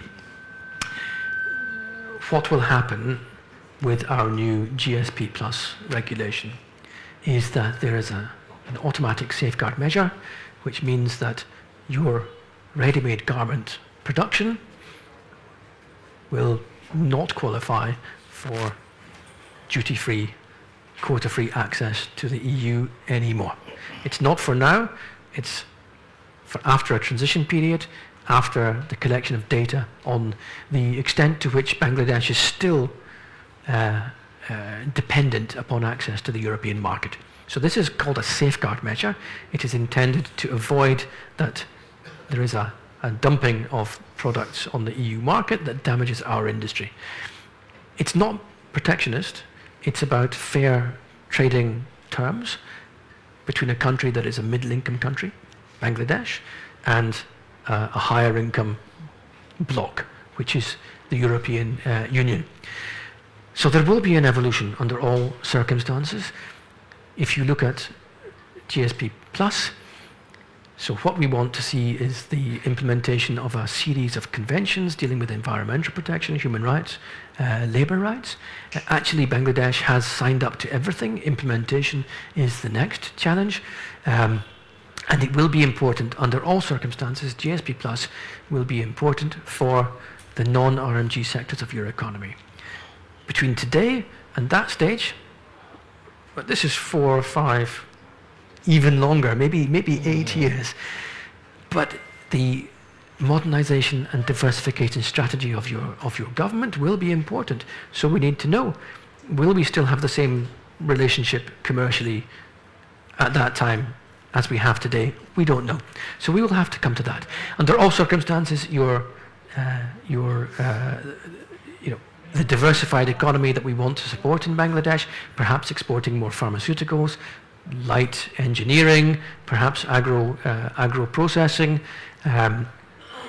certainly leather goods, shoes, for example, they will all qualify for duty-free, tariff-free quota access if you actually apply the international conventions. However, I think political messaging, certainty for everyone, certainty for your RMG sector is intrinsically linked to this ambition to negotiate a free trade agreement. Thank you. European companies know Bangladesh very well as a sourcing destination, but European investment here remains very limited, relatively limited. What is holding European investors back? So for years, indeed, we have had a relationship sourcing very increasingly high quality textile and apparel products from Bangladeshi owned factories. I will make the point that investment is here in agro-processing, it's here in pharma, it's here in port construction, you will hear about this next week, and it's here in shipbuilding, just to name a few of the sectors. So there is an evolution. What has held back investment until now has been, in reality, some complexities that have affected European investors. So it is about access to justice, profit repatriation, going to the courts to defend your rights and receiving the same treatment. I think those issues are clear. It's quite a complex environment for business to operate in. We are glad to see Invest Bangladesh set up just last week. We are glad to see it being staffed properly. We look forward to all of the facilitation for investors that is promised, to that being our daily experience. With that, in a country like Bangladesh, with a demographic dividend, that's you guys, you will see investment flow naturally. This is not going to be, it's not going to be a 5-year plan that we send investment here. It's going to be how attractive you are with your skills and your capacities to actually absorb investment and allow our investors to operate correctly. I see potential. I see potential. The one thing that I think is maybe I haven't spoken of is there is also a lack of knowledge about Bangladesh, because unfortunately when sitting in Brussels, very often you hear about Bangladesh, you hear about it because there is a problem. You don't hear very often about the success stories. The elections this year were the exception. Very good. We need to work on this narrative, this reputation for your country, because actually 20 years ago it was no different for your neighbours to see, for it to be very difficult to invest next door or in Southeast Asia. Bangladesh needs a promotion campaign. It needs to make itself known as a land of opportunity, which it certainly is. You get Invest Bangladesh right, you get the rule of law reforms right, you get predictability of policy, then we will certainly be here in large numbers investing.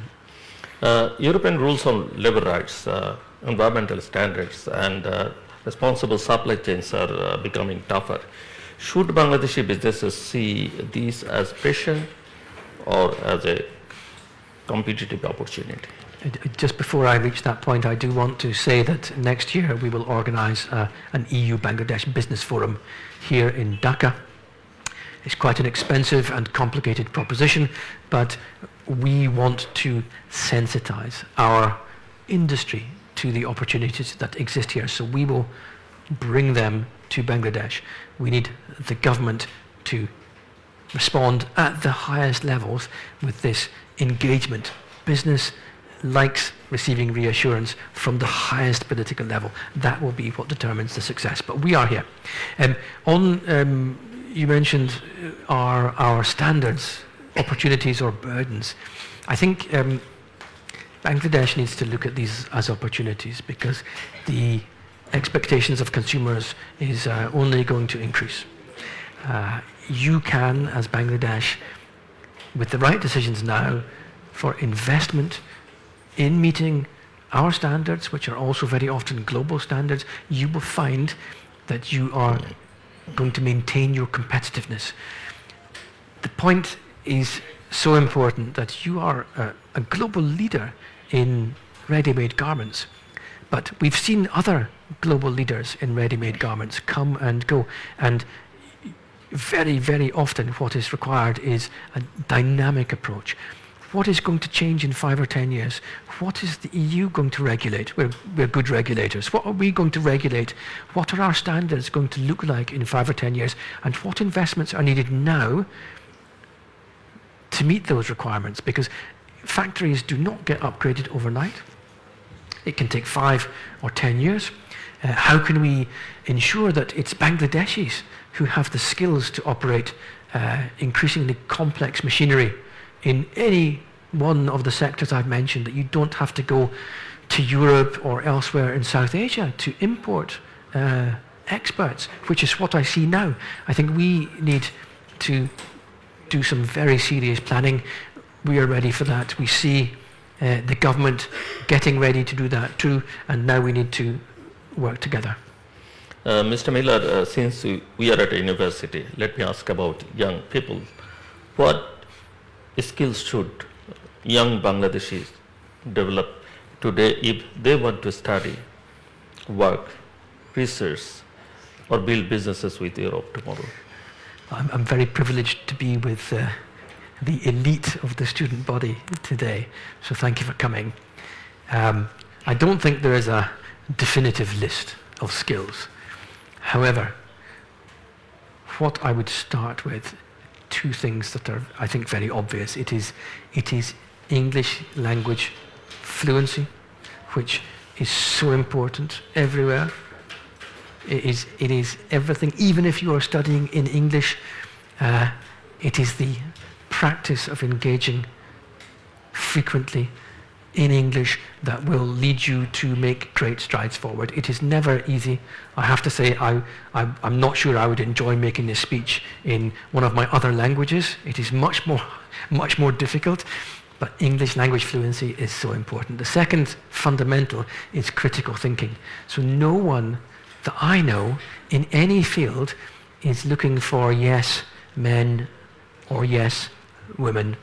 They are looking for respectful pushback, or perhaps sometimes for my generation, I mean, I have 3 kids, so it's not always respectful, but the things they know that I don't know are numerous, and that's perfectly normal. So you need the space in which you can share the knowledge that the next generation has with the people who take the decisions, and we need to listen. So I think respectful, critical thinking has to be there. If I say something and it's a little bit crazy, I expect my team to say, no, nah, don't go down that path. Beyond those sort of very basic things, I would say, so important that there is extremely close relationship between universities, TVET institutes, and the labour market.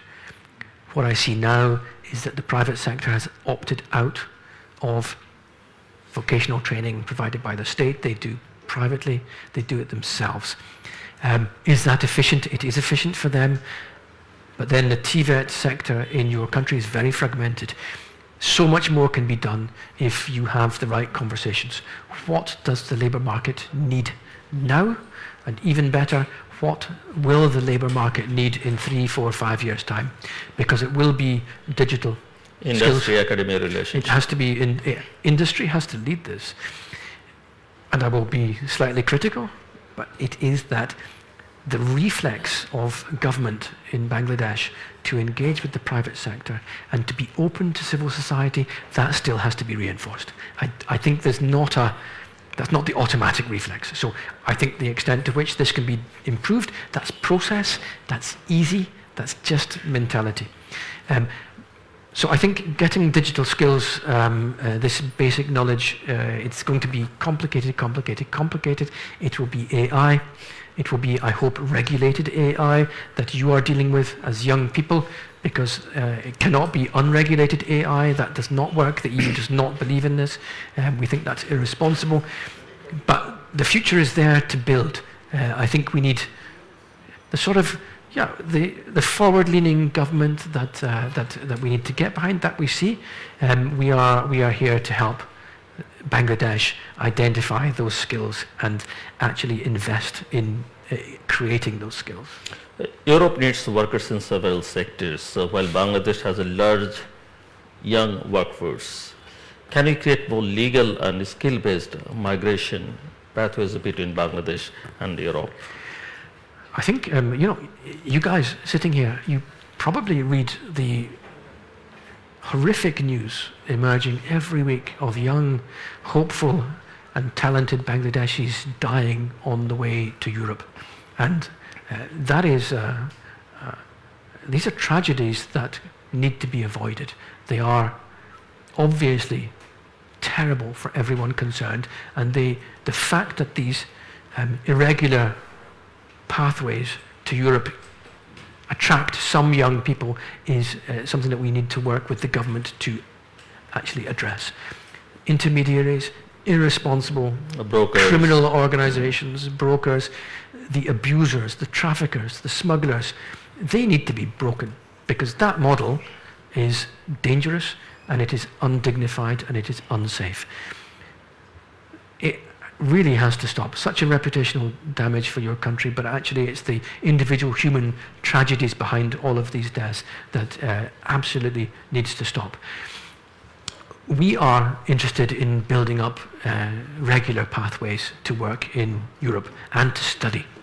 So the scale of these pathways is rather limited now, but we can see it expanding, because we are trying to run a talent partnership that skills young Bangladeshis in the things that we need. And you're right, our labour market has gaps, and we have talented young people here who want to work to fill those gaps.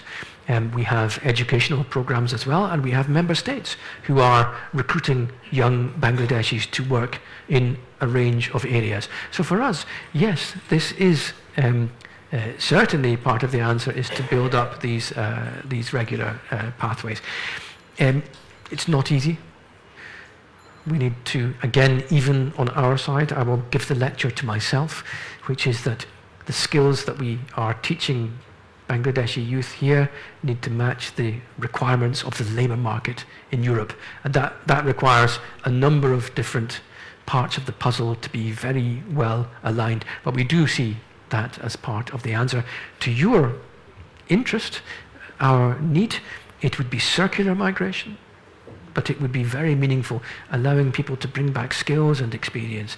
And I wonder how many of you know that there are, I mean, beyond, we're talking about migration potential and irregular migration tragedies, but there is actually a huge, phenomenally large Bangladeshi population living completely regularly, legally in Europe. It is approaching 300,000 individuals right now. So, you know, it's huge, but not many people know this. We are amongst the largest places, largest number of Bangladeshis living outside Bangladesh is actually in the EU. So let us broaden the discussion beyond the bilateral relations. Bangladesh needs affordable energy for development, but is also highly vulnerable to climate change. How can we realistically balance growth with the green transition? You are experiencing headwinds at this point in time because of a lack of supply and an increase in price at the same time as you need energy for your production, for your economy, for the benefit of your population. So the moment in time is very complex for Bangladesh. When we look at this, of course you need supply and price, but you need also to, in our view, look ahead. How does Bangladesh reduce its exposure to external shock? The external shock of the closure of the Strait of Hormuz is very significant here, also very significant in Europe. How would you reduce that in a country like Bangladesh? Certainly part of the answer is to have greater ambition when it comes to renewables. And part of the answer is to have greater ambition when it comes to creating a regional approach to energy integration. So this is about solar and wind in Bangladesh, and it's about access to solar, wind and hydro with your neighbours. It's a difficult proposition for perhaps geopolitical reasons, but it is certainly not impossible to overcome. Europe is a continent that has come together in a way that is unique and ambitious. We have connected our electricity grids in a way that is trusted, that is predictable, that does not allow one member state to worry if there is a political problem tomorrow, will I have a problem of supply? That is taken out of the hands of, taken away from the difficulties day to day, and it is put in the hands of energy regulators who are independent.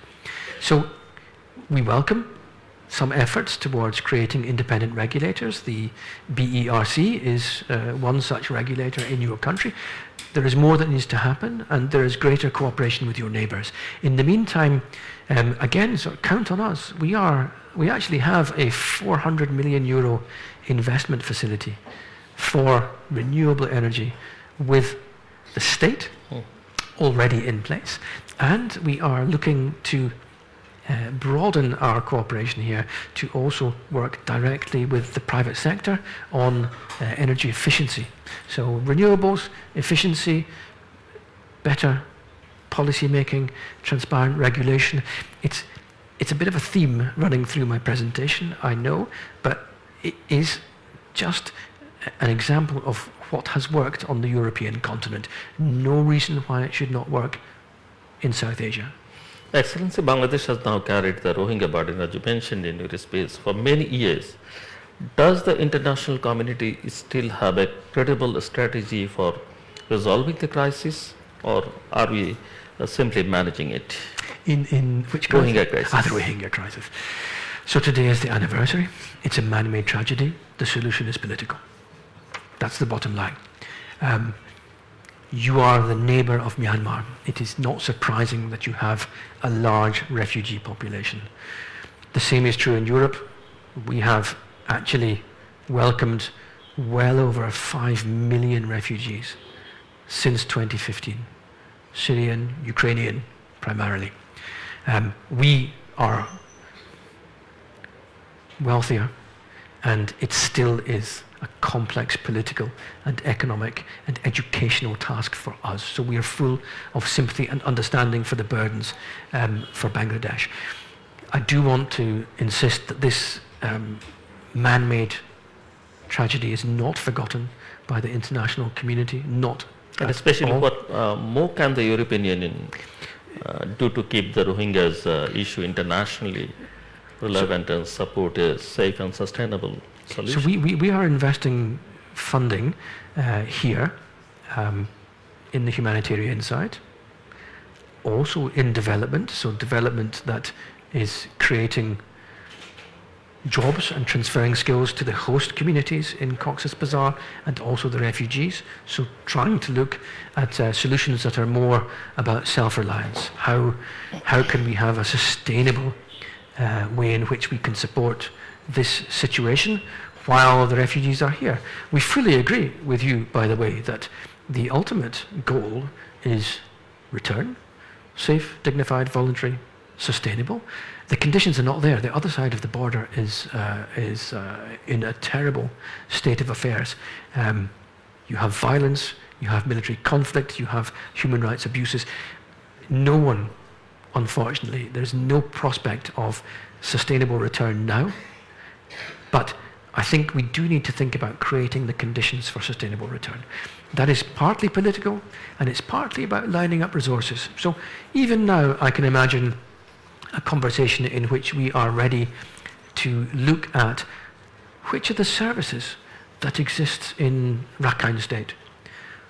How will a returning refugee be able to enjoy their civil and political rights? Will they have an identity document? Will they have citizenship?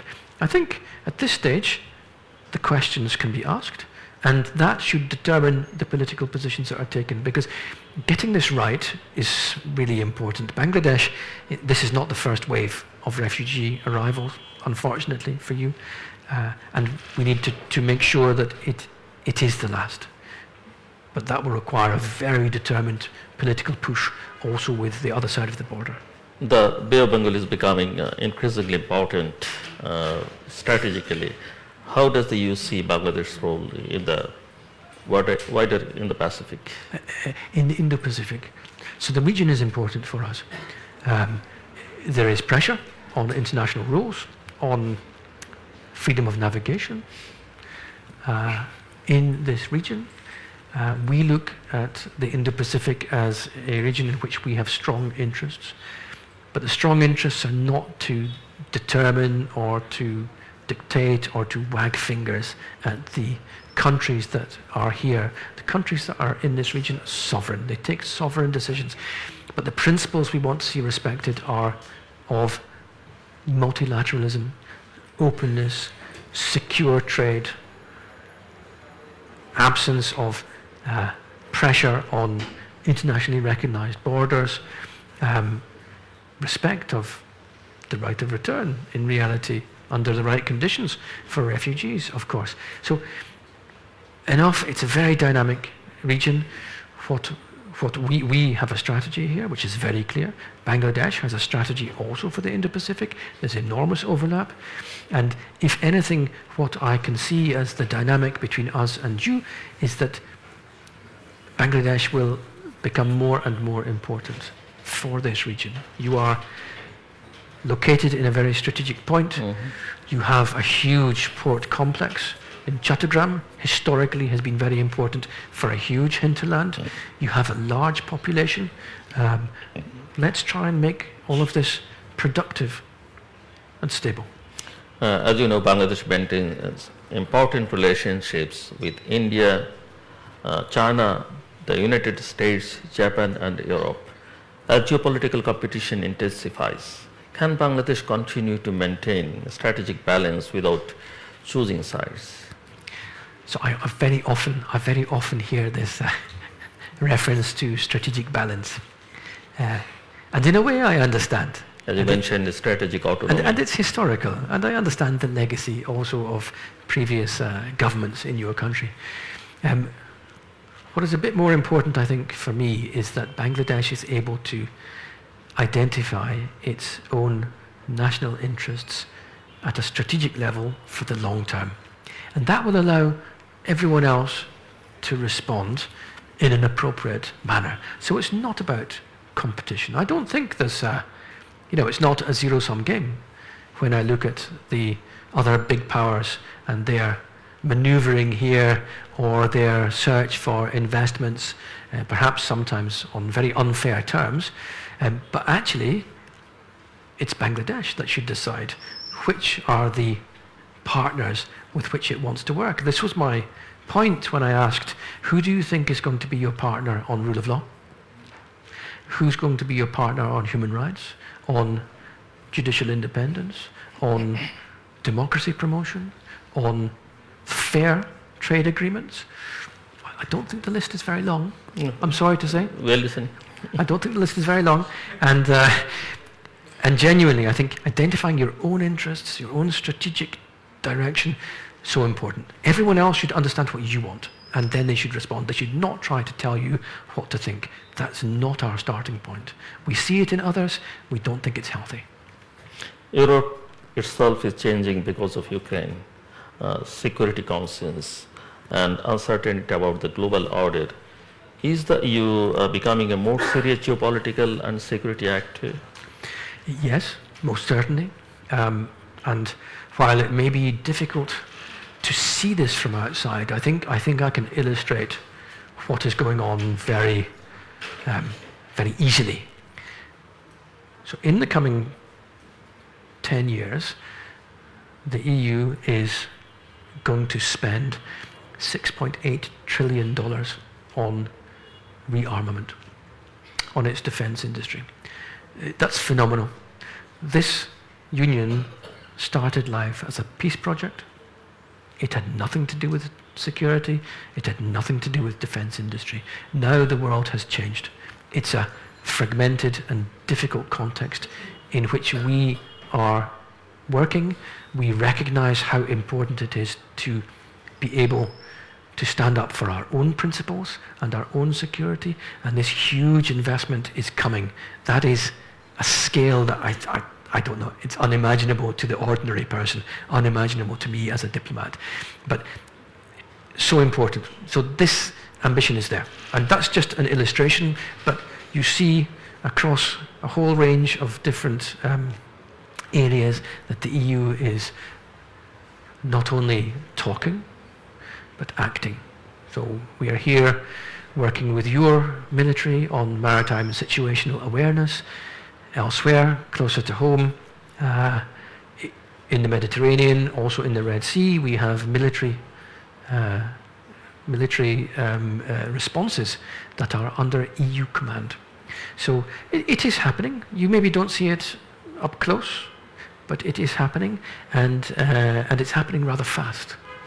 Let me ask you something connected to your long experience in the Middle East. Many people in this region argue that international law appears to be applied differently in Ukraine and Gaza. How does Europe respond to concerns about double standards? Well, look, I mean, if there is any international partner that has been behind the creation of a Palestinian state, it is the European Union. It happened to be an area that I worked on for 7 years, engaging with the Palestinian Authority, engaging with the Israeli government and the Israeli military in occupied Palestinian territory to make a go of creating the structures that are needed for a future state. So we are very strong supporters of the Palestinians. We're confronted with a situation in Gaza which is horrific. And I think that what you will see from us is still a principled stance. I do hear this comment on double standards. I don't accept it. because the very good reason is that all of us are deeply concerned. The President of the European Commission has spoken publicly that you cannot use hunger as an instrument of war. I don't know how more brutally frank and honest we could be. We need our counterparts to listen.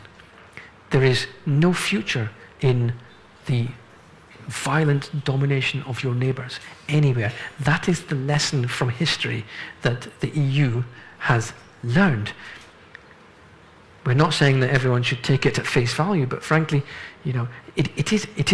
it's our conviction. No, there is no possibility for violent domination to subdue your neighbours. You will only actually encourage greater friction in future. So we think that the same rules, the same laws apply in Gaza as they do in Ukraine. You will see how much we focus on Ukraine. Ukraine is our neighbour. It is an existential threat to the European Union. So you should not be surprised at how much effort, political and financial, we are putting into supporting Ukraine. That is, I think, perfectly normal.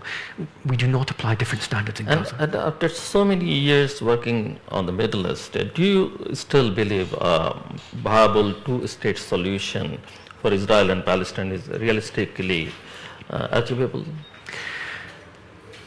It's the only answer that anyone has ever identified that is credible. This is why the European Union policy is extremely clear on this. Others have come in with different ideas, sometimes thinking they're very novel, and why, I don't know, why should it not work that Gaza is developed as a Riviera? And anyone who has been in the Middle East for any amount of time understands very well that this will never work. So you have to give respect and autonomy and self-determination to the peoples that are living in that part of the world. We are not going to, we're not dictating this. We're offering it as the only solution that we think can be sustainable and credible. If the Palestinians and the Israelis come up with alternative solutions, it's not for us to say no. But I have not seen any such conversation between the peoples residing in that very small part of the world. We need to be very pragmatic, but we also need to be practical. This situation has been terrible, demeaning, awful for decades. It is so destabilizing for the region. We would absolutely wish to invest in a more stable future for the Middle East.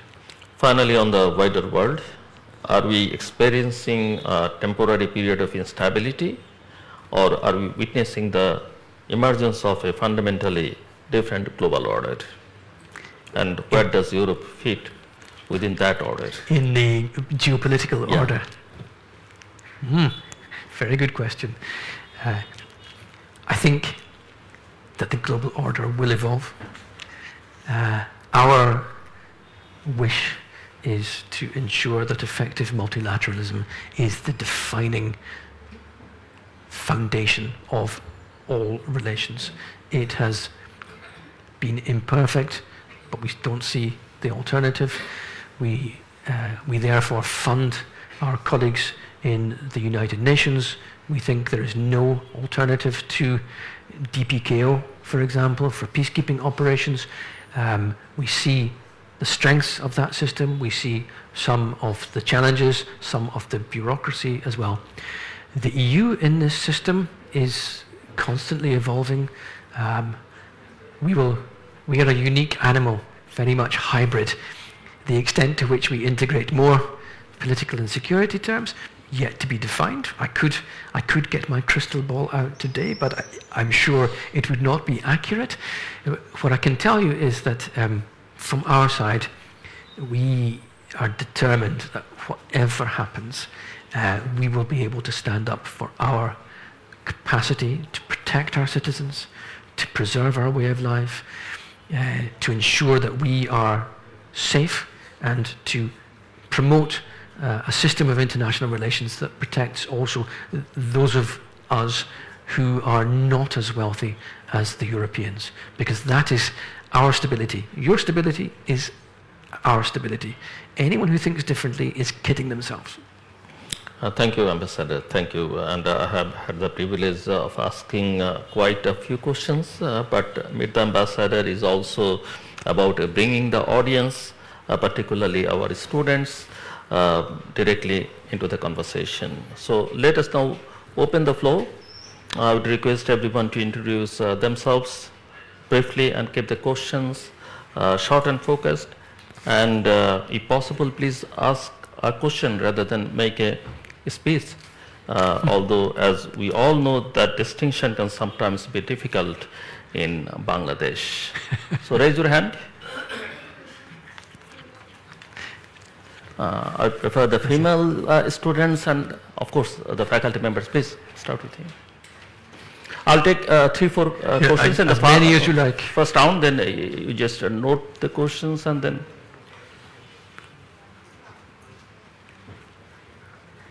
Hello, Mr. Amir. Hello. First of all, I'm a student of religion and culture and currently playing the role of representative of the Hall Union, Hall. What's your name? My name is Tasnim Akhtar Arif Nabila. And I'm playing the role of Vice President of my Hall Union. So, as for the years, we are arranging some seminar dedicated workshop on youth leadership and knowledge building and capacity building.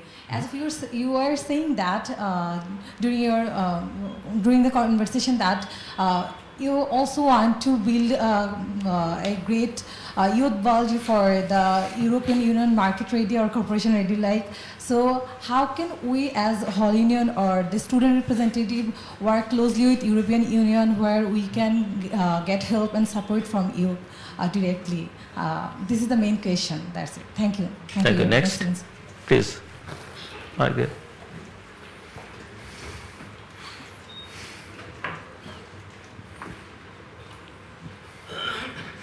Hello everyone, I am Aisha Binte Shamsher from the Department Peace and Conflict Studies.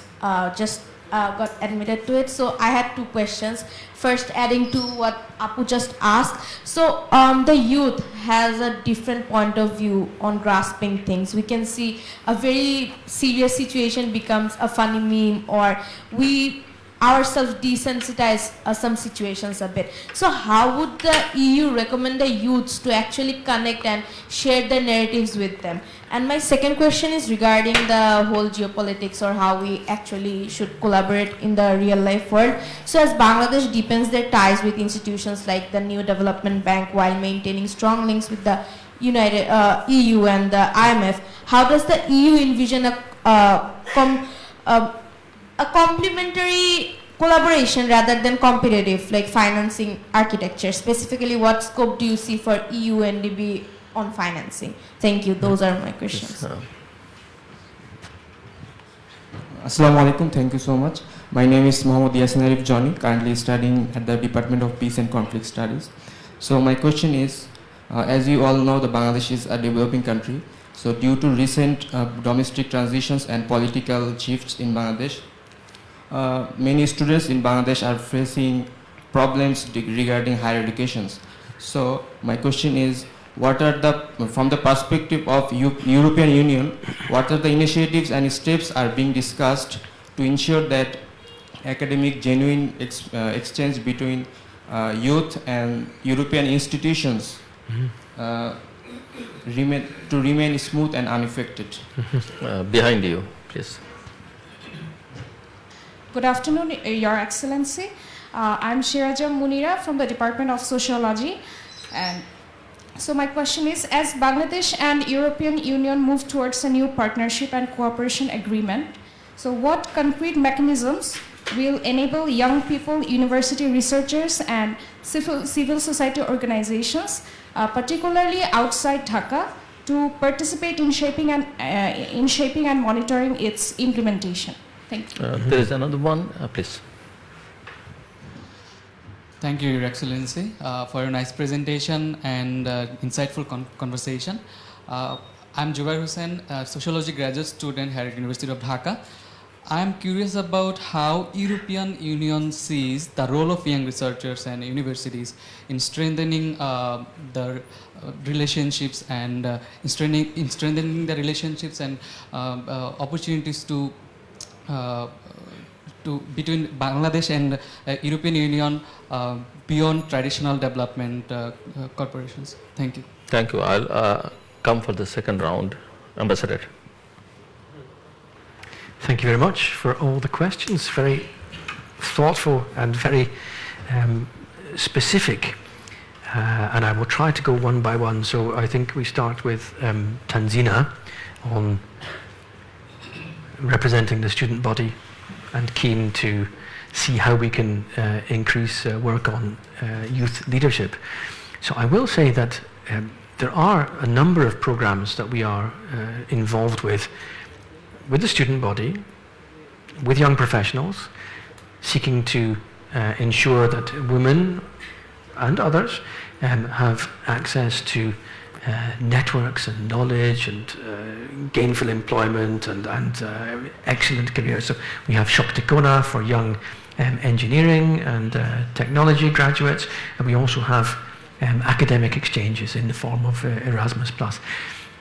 What I want to say for you here in Dhaka is actually in the past 2 years we have run a series of conversations as well with young students, including at DU, on the energy transition. Because it's such an important issue for us, because we do see ourselves as leaders when it comes to climate change globally, we have run a number of workshops here with different, in fact with Germany and Sweden as diplomatic partners, precisely to gather intelligent ideas from young people, but also to listen and to share our own experience. Those have been very successful, and I intend to continue. In the EU this year we have a number of colleagues are changing, but for me it's a priority that this outreach on green and clean transitions, that continues. If there are other areas where you are keen to seek support, I would recommend that you get in touch with me. So I think it will change on a case-by-case basis. If you have good ideas, you will always get a hearing from the EU delegation. The more developed, the better. The more thought you have put into them, we will respond for sure. Aisha, if I get the names wrong, I apologize. Aisha talked about desensitized youth and how can the EU share its narratives with such youth. This is a problem everywhere, because as we see, the strength of social media is not always entirely neutral. It actually can be damaging, and we don't have perfect answers. We are trying to work through ourselves, through social media. It might be a bit dry for some of you. We are trying to work through influencers, which might be a little bit more interesting, but how do you capture the attention of young people? And Lord only knows, I have enough difficulty with my own children and getting their attention, and their attention span is short, and I find my attention span is shorter than it was 20 years ago as well. So it's something for us to think about. I do want to say that I think the answer comes from young people. Do you have good ideas? Because I don't think the answer comes from my generation. We will maybe think we have great ideas. I might think that an op-ed in a newspaper is a good way to reach young people. I would be wrong. I need to be on TikTok. Or, better still, I need an authentic Bangladeshi voice to be on TikTok. Someone explaining why the EU matters to them. What has their experience been? I find that should be convincing, but I'm actually open to ideas, and I don't pretend to have all the ideas. There was a question on links with new institutions and financing. So are we competing? Is there a conflict? I don't see it like that. The EU offer is very robust. We team up with different financial institutions in Bangladesh with our member state, banks, but also with the World Bank, also with ADB, to be sure that our resources and our capacity to influence policy is as large as possible. We look at partnerships also on the financing side because we think that that tends to work. If you are not coordinated in that way, you might end up with the same project proposal from different partners. I can only say that we will do whatever is possible to avoid that. It takes so much time to put together a project proposal, to get the financing, to get the government to agree for it to go through ECNEC. We do not need competing proposals. We will always refuse that. So part of the conversation early on, whenever we are looking at our investment pipeline, is to ask who else has been approached. How can we work together? We are just about to launch a major financing deal with the ADB for the modernisation and upgrade of railways in this country. It is of the order of 600 million euros. The project size, it's huge, but we're not competing. We are, I think, intelligently working together and using our own added value each time. Now, and by the way, the financing needs in this country are huge. So I think I also want to make the point that when we provide financing, so you might look at the terms and say, well, that is more expensive than an alternative provider of loans. However, the EU is bringing expertise, standards, long-term financing, quality. It's a global calculation that has to be made. I think one of the most important things that is the case, we do not tie our funding. So we do not say, we're going to tell you, we're going to lend you this money, and now we're going to tell you who's going to win the contract. We want Bangladeshi public procurement to be transparent and fair. And on that basis, you will get the best value for money. Right. I'm sorry, I've written your name, Mahoudi, is that right? Maybe the name is wrong. On higher education problems and EU initiatives, I think our intention is to create as many opportunities as possible. We have good Erasmus Plus exchanges. We have good academic exchanges. I mentioned that for the first time we will have a Jean Monnet action where a Bangladeshi university is going to teach a module about European Union policy. Very good.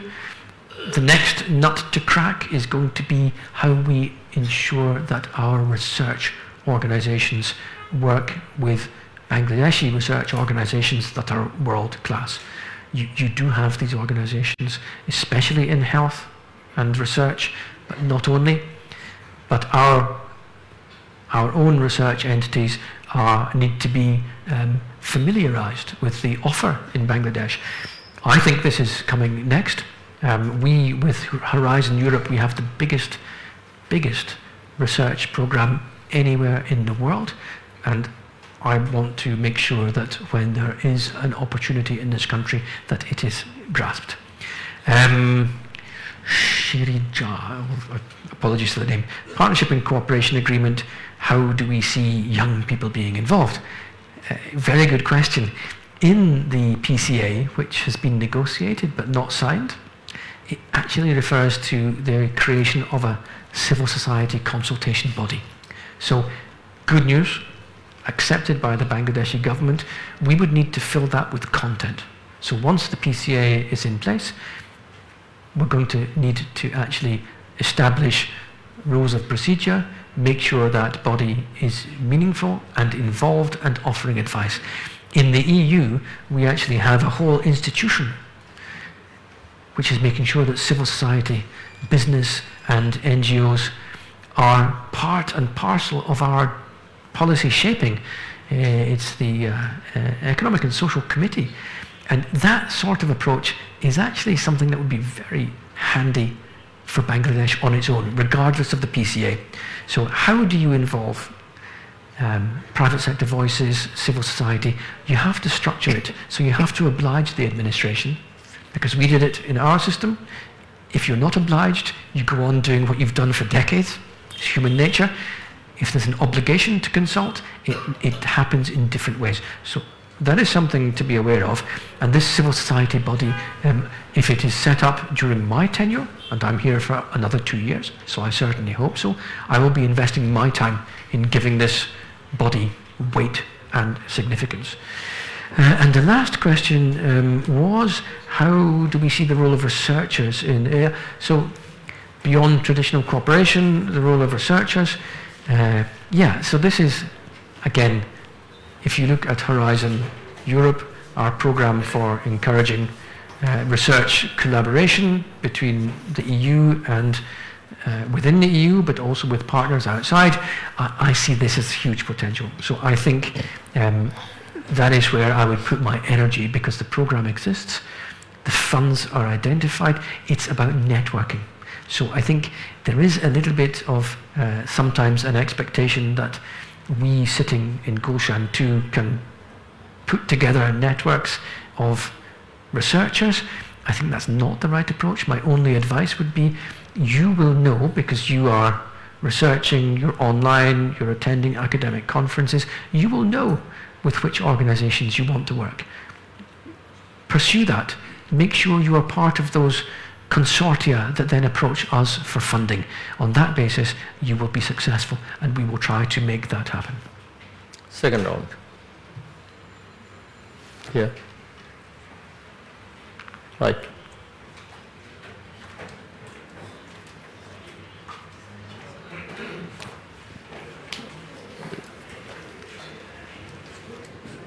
Thank you, Your Excellency, for your insightful discussion on diplomacy for cooperation. I am Ifat Jahan Bushra from Department of Political Science. As you are aware, the July mass uprising showcased the incredible resilience of Bangladesh youth and their deep aspiration to rebuild nation's future. However, historical, political culture and structural governance challenges often slow down this development momentum. The EU has successfully used policy frameworks like GSP to drive institutional and compliance reforms in our RMG sector. My question is there a similar strategic or policy framework through which the EU can partner with Bangladesh to support our political and democratic institution building, ensuring that the democratic aspirations of our youth become sustainable? Thank you. Thank you. Next, please. Hi, this is Dr. Lipon Mondol from Sociology Department, and I was amazed listening. Mr. Ambassador Miller. So you are a wonderful speaker. You are well researched on global affairs and Bangladesh issues, no doubt. And the EU have done so many good things for years for Bangladesh, being the largest buyers of our clothes, cheapest clothes, and being supporter of democracy, fair trade deals and so many other things.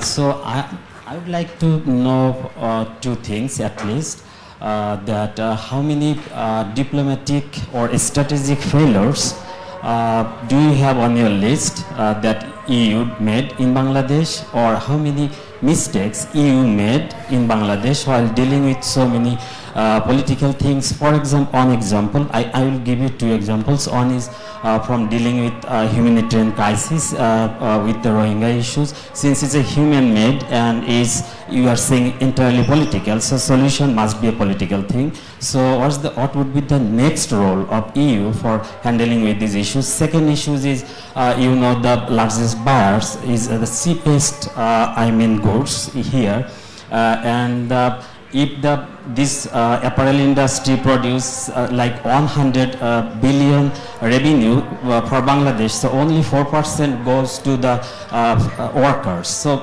for what reasons and what kind of logic that you can apply to justify this? Once Pope Francis said that this is a modern slavery. Thanks. So yeah, so how can you just justify with this logic of like free trade market and other functioning market principles. Thank you so much. Thank you Please. very much.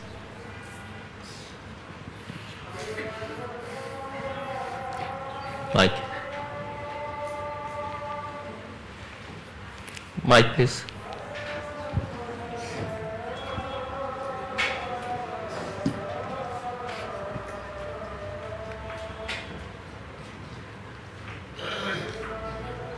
Hello.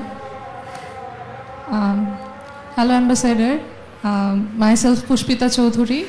I'm a final year student of the Department of Women and Gender Studies in University of Dhaka. Many of my friends will go to abroad, especially in Europe for higher studies. But in my case, if I want the same, I have to go through much more difficulties as I need 24/7 assistance as a person with disability. I know there are many scholarships, but my question is to you is, what do you guys, or especially European Union, are thinking about this? Is there any opportunity for students with disabilities regarding this issue of providing a caregiver or taking one with them from their own country to make their journey better? Thank you. Last two questions over there.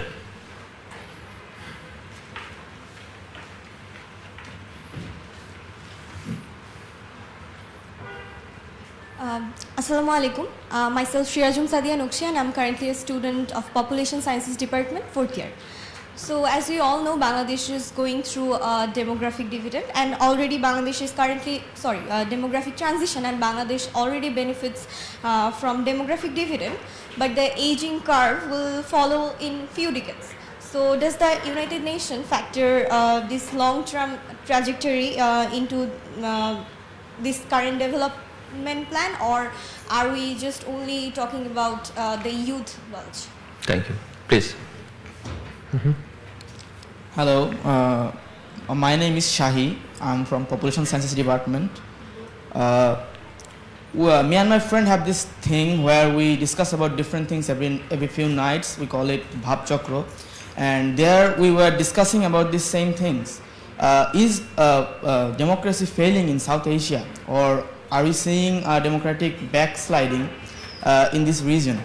My question is, when we see the problems of our country regarding democracy, we see that we have problems with the youth employment, we have lack of resources and things like that. But the difference in the post-war Europe and Bangladesh is the situations are very different. So how do you think democracy can help Bangladesh in Bangladeshi context to develop in a sufficient way? Thank you so much. Thank you. Just last question, please. Good afternoon. Thank you very much for giving me the floor. I am Mansoura Emdad. I teach international relations at the University of Dhaka. To Your Excellency, I would like to actually suggest three requests. It is just for a very consideration. briefly, please. Yes.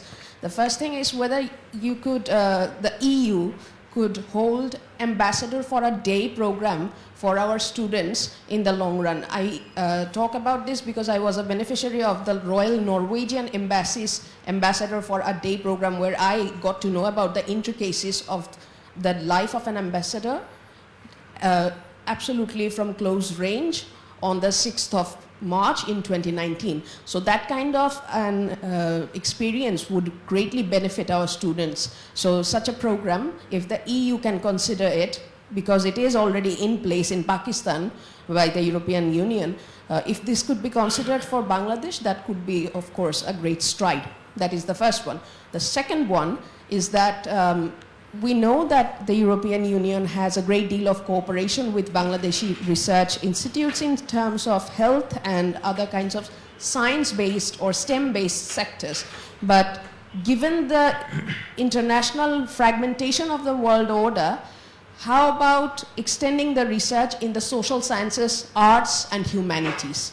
these are the places where a philosophical disjuncture is quite prevalent currently, and of course the questions that the students have already raised is pointing out to that broader turn. The third thing that I would like to ask is, regarding the Artificial Intelligence Act that the European Union has passed, is there any recommendation for Bangladesh to draft any kind of governance mechanism on the usage of artificial intelligence? Thank you very much. We are running out of time, so Ambassador, please. Will you allow another question or go for the next round? No, there is no next round. This is the last round. Oh, please. Very briefly, precisely.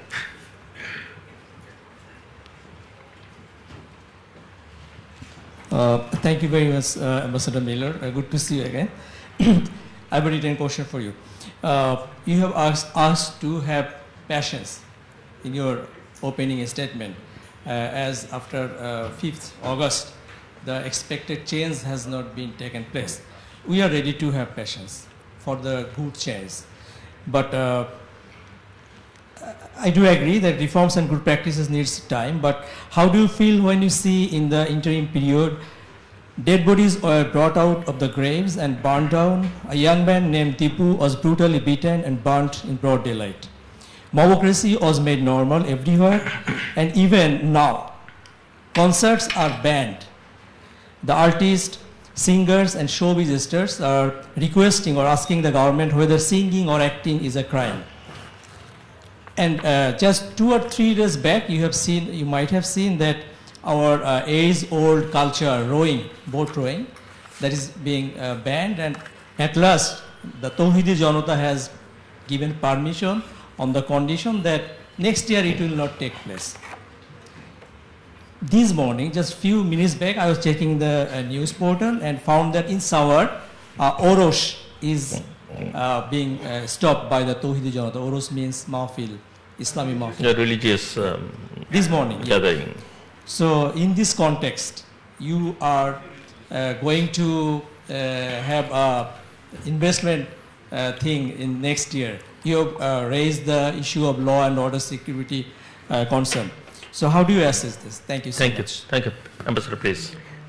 Interesting question, of course, and we see pressure on cultural events. We see pressure on women in sports. But what I see in front of me is a diversity of individuals dressing how they wish, and that is something that we think is entirely the right approach. So when you talk about cultural events under pressure, I would say that in a country which is following the rule of law, based on the rule of law, then these are not illegal, and that the diversity of a country like Bangladesh should be respected. It is a complex place, but no single organization, entity, belief or ethnicity, in our view, should dictate what anyone else does. It's my right. I'm lucky. I'm European. I believe, I don't believe, I wear shorts, I can do what I like. No one is going to tell me what to think. All I can say is that for a country in transition, as you rightly mentioned, you would do well to understand that your image is incredibly important outside. You need investment. What is going to come in terms of technology transfer, knowledge, skills, capital will not just come from within your own country, however impressive it is. You will need the foreign world to look on Bangladesh as a place where I can send my workers, I can send a woman to manage 100 of the local colleagues, and there will not be a problem. I will be able to then behave as I wish. There will be, yes, we are respectful too. I'm in Bangladesh. I understand that there are things I don't do here that I would do in Europe. It's about respect. It's about not imagining that you can do anything you want at any time. No, that's not right. I respect individuals' views, but I also don't impose anything on them. And someone coming, building a factory, will expect exactly the same, and it will extend to cultural events. If cultural events are closed down because someone decides, oh, I don't like it, well, there's a rule of law. Where does it say in your legislation that such an event is illegal. No, there has to be respect, and the state is there to protect the citizen. It is not there to respect this citizen and not that one. It is to respect everyone's rights. So I hope that is a partial answer. I don't think I have. It's not an easy question, but I think there are principles that need to be respected very clearly. On the other questions, so there were a series of comments. I think when we look at how our legislation drove reforms in the RMG sector, so that's a very good point. Europe is a soft power. Beyond all the discussions we've had about security during this conversation, we are primarily a soft power. We do create standards and expectations that you have to meet if you are going to sell to our market. When it comes to political and democratic institution building, I think you will find that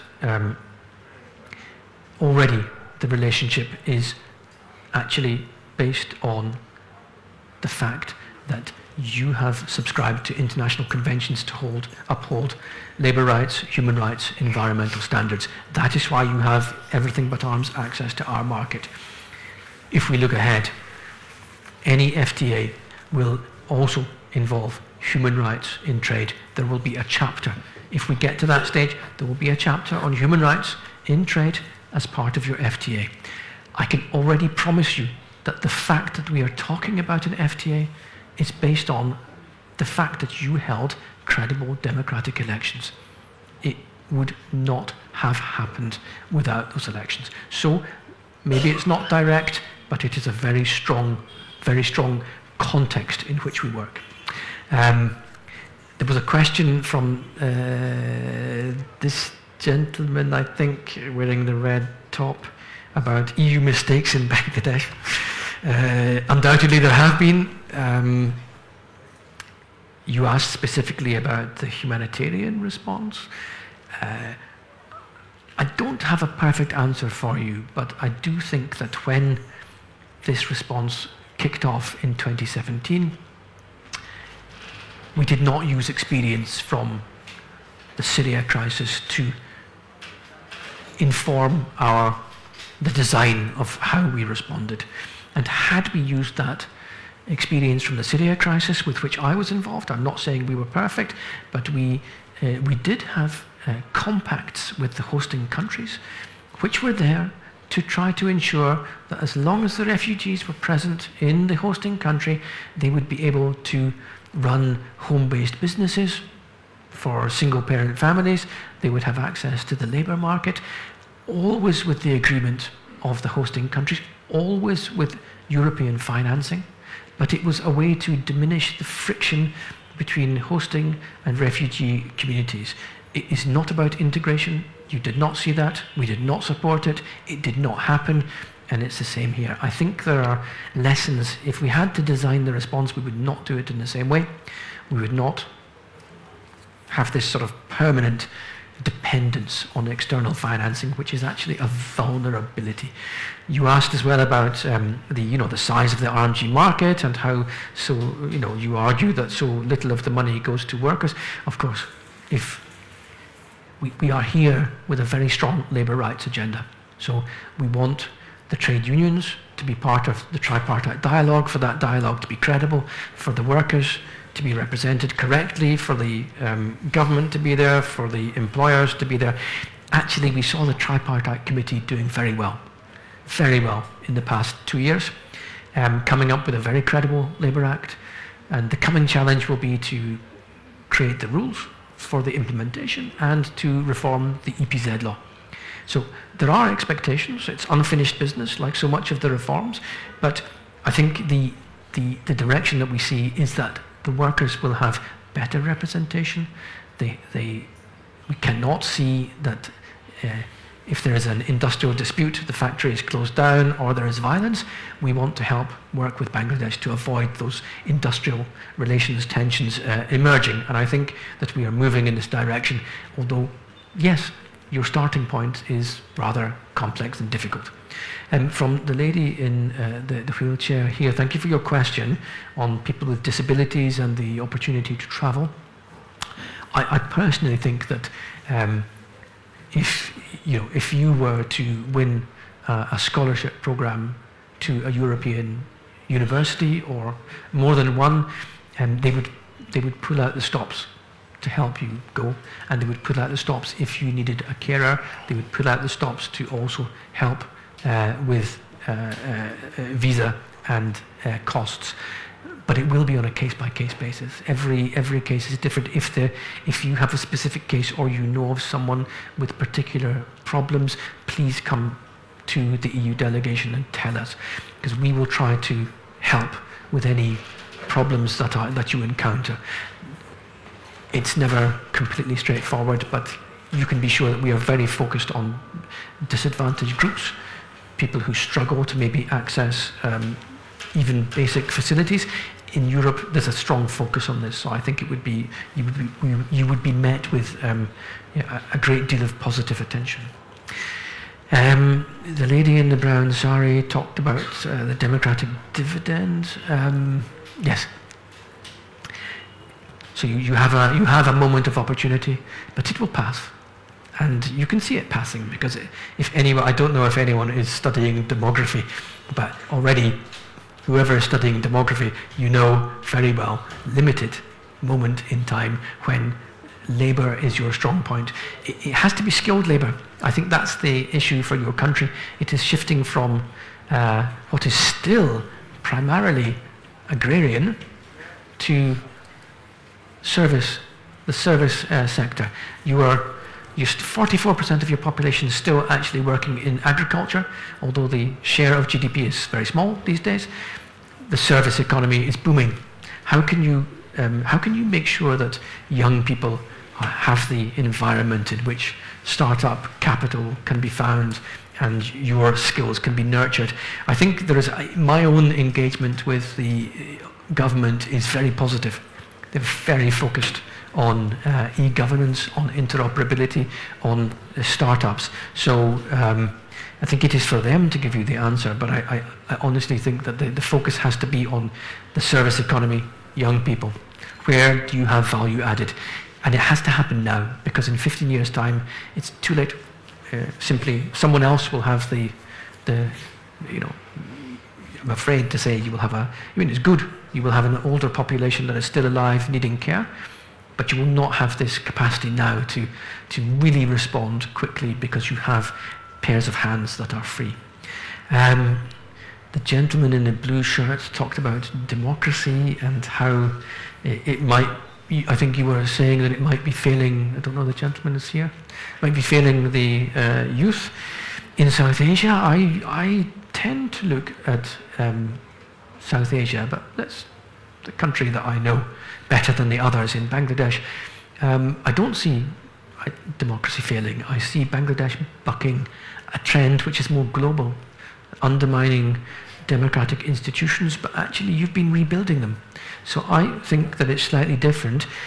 Democracies are not able to turn policy around immediately, because if they are genuine democracies, they are consulting with the population and they are drafting legislation that is convenient for everyone, not just the few. I understand why there may be some frustration about youth employment. I do understand that. I think democracy, though, there is no question about it. What system will give you the opportunity to express your voice and influence policy making? It's an opportunity now. The democratic institutions of Bangladesh that have been reanimated, they have to work. I hope that each of you is sitting in the offices of your MPs, insisting they work for your benefit, because that conveyor belt between the citizen and the politician has to work. If that breaks down, it's like 5 years of doing what we like. Actually, they need to listen to you every day. So I don't see alternatives, I have to say. And I think you have to invest your own time in this. I hope that's a reasonable response. And then the last question was about holding an ambassador for a day program from the lady who had done this in 2019. Yes, let's do it. Let's do it. I don't know how we're going to do it, but we'll do it. We'll try to find the day that's interesting and not bureaucratic. You might find that quite a large part of my day is not that fascinating. Some of it is, some of it less so. I think it's a good idea.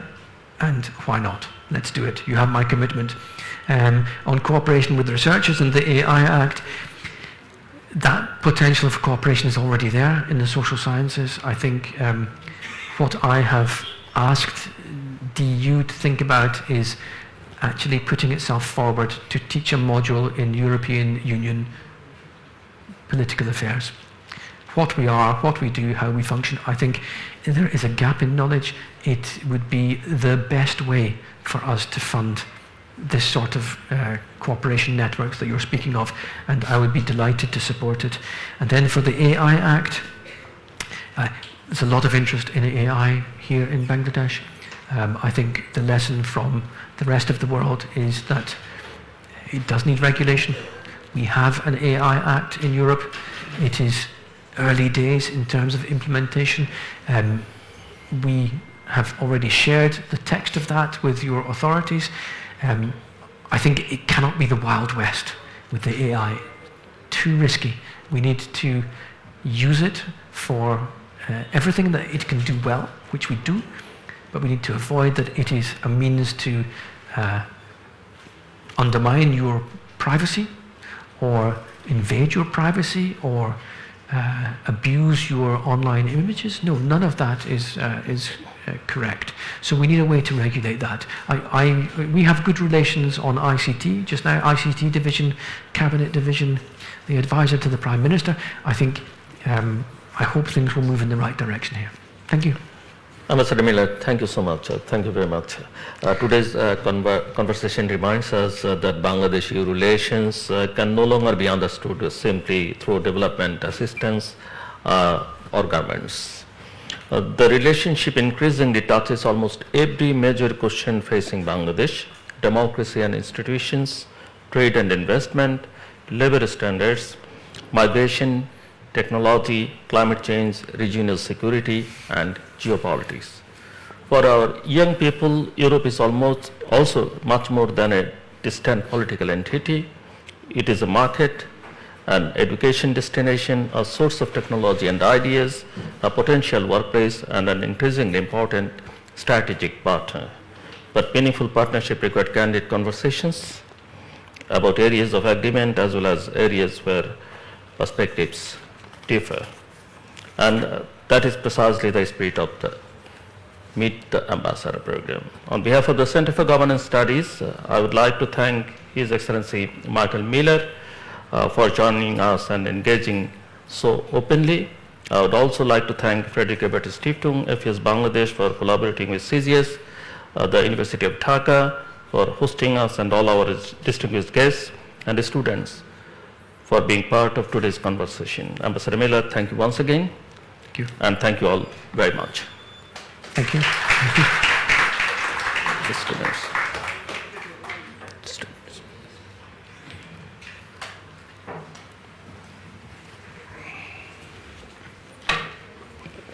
Thank you very much, Mr. Zidur Rahman and His Excellency Michael Miller.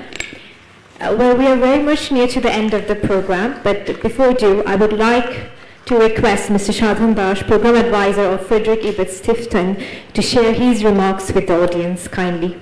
Please. Thank you very much.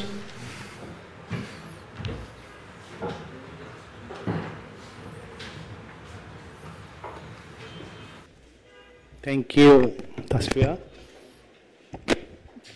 I have written a vote of thanks so that no one is left out mentioning their contribution.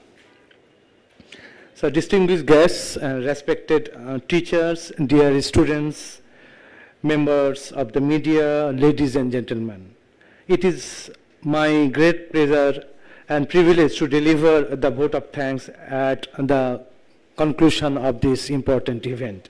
First and foremost, I would like to express our sincerest gratitude to His Excellency, the Ambassador of the European Union to Bangladesh, for gracing the occasion with his presence and for sharing his valuable insights. Your presence has added great significance to today's program. I would like to extend our deepest appreciation to the Vice Chancellor of the University of Dhaka. Though he is not here, but still we are remembering his contribution for joining us and for his continued encouragement towards meaningful academic and public dialogue. We are truly honored by your presence. My sincere thanks go to all the respected faculty members of the University of Dhaka for their valuable participation, guidance, and contribution to this event. Your encouragement has enriched the discussion and made the program more meaningful. A special word of thanks goes to all the students who have participated with enthusiasm, curiosity, and thoughtful questions. Your active engagement reminds us that the ideas and discussions of today are ultimately about shaping a better future for the next generation. And this event is not the end of the conversation. Rather, it is the beginning, because this event has already been live streamed, and this event will also be prepared of video podcasts. And after making the podcast, that will also be disseminated at AFS Bangladesh's website, Facebook, and also YouTube. Please keep watchful and also be connected with us so that you can see the conversation what we had today. I would like to acknowledge and thank our friends from the media for covering the event and helping to bring today's discussion to a wider audience. Your role in informing the public and facilitating meaningful dialogue is invaluable. Finally, I extend my heartfelt thanks to the organizers of CGS, especially the team of CGS, Jilu Bhai, Tasfia, and all others who really did great job for organizing this event, and also all the speakers, guests, volunteers, and everyone who contributed directly or indirectly to making this event a success. With that, I conclude the vote of thanks. Thank you all for being with us. Thank you. And I think, Felix, from our side, there is also a gift for His Excellency. Would you please hand over this gift to His Excellency?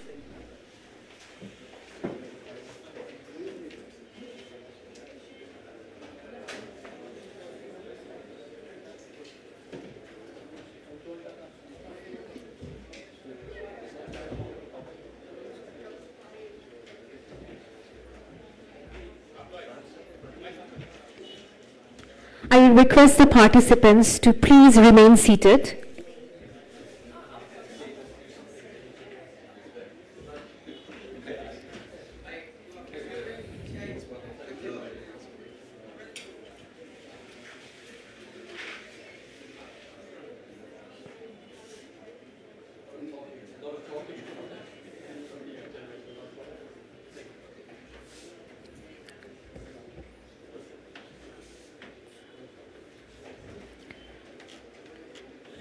I would like to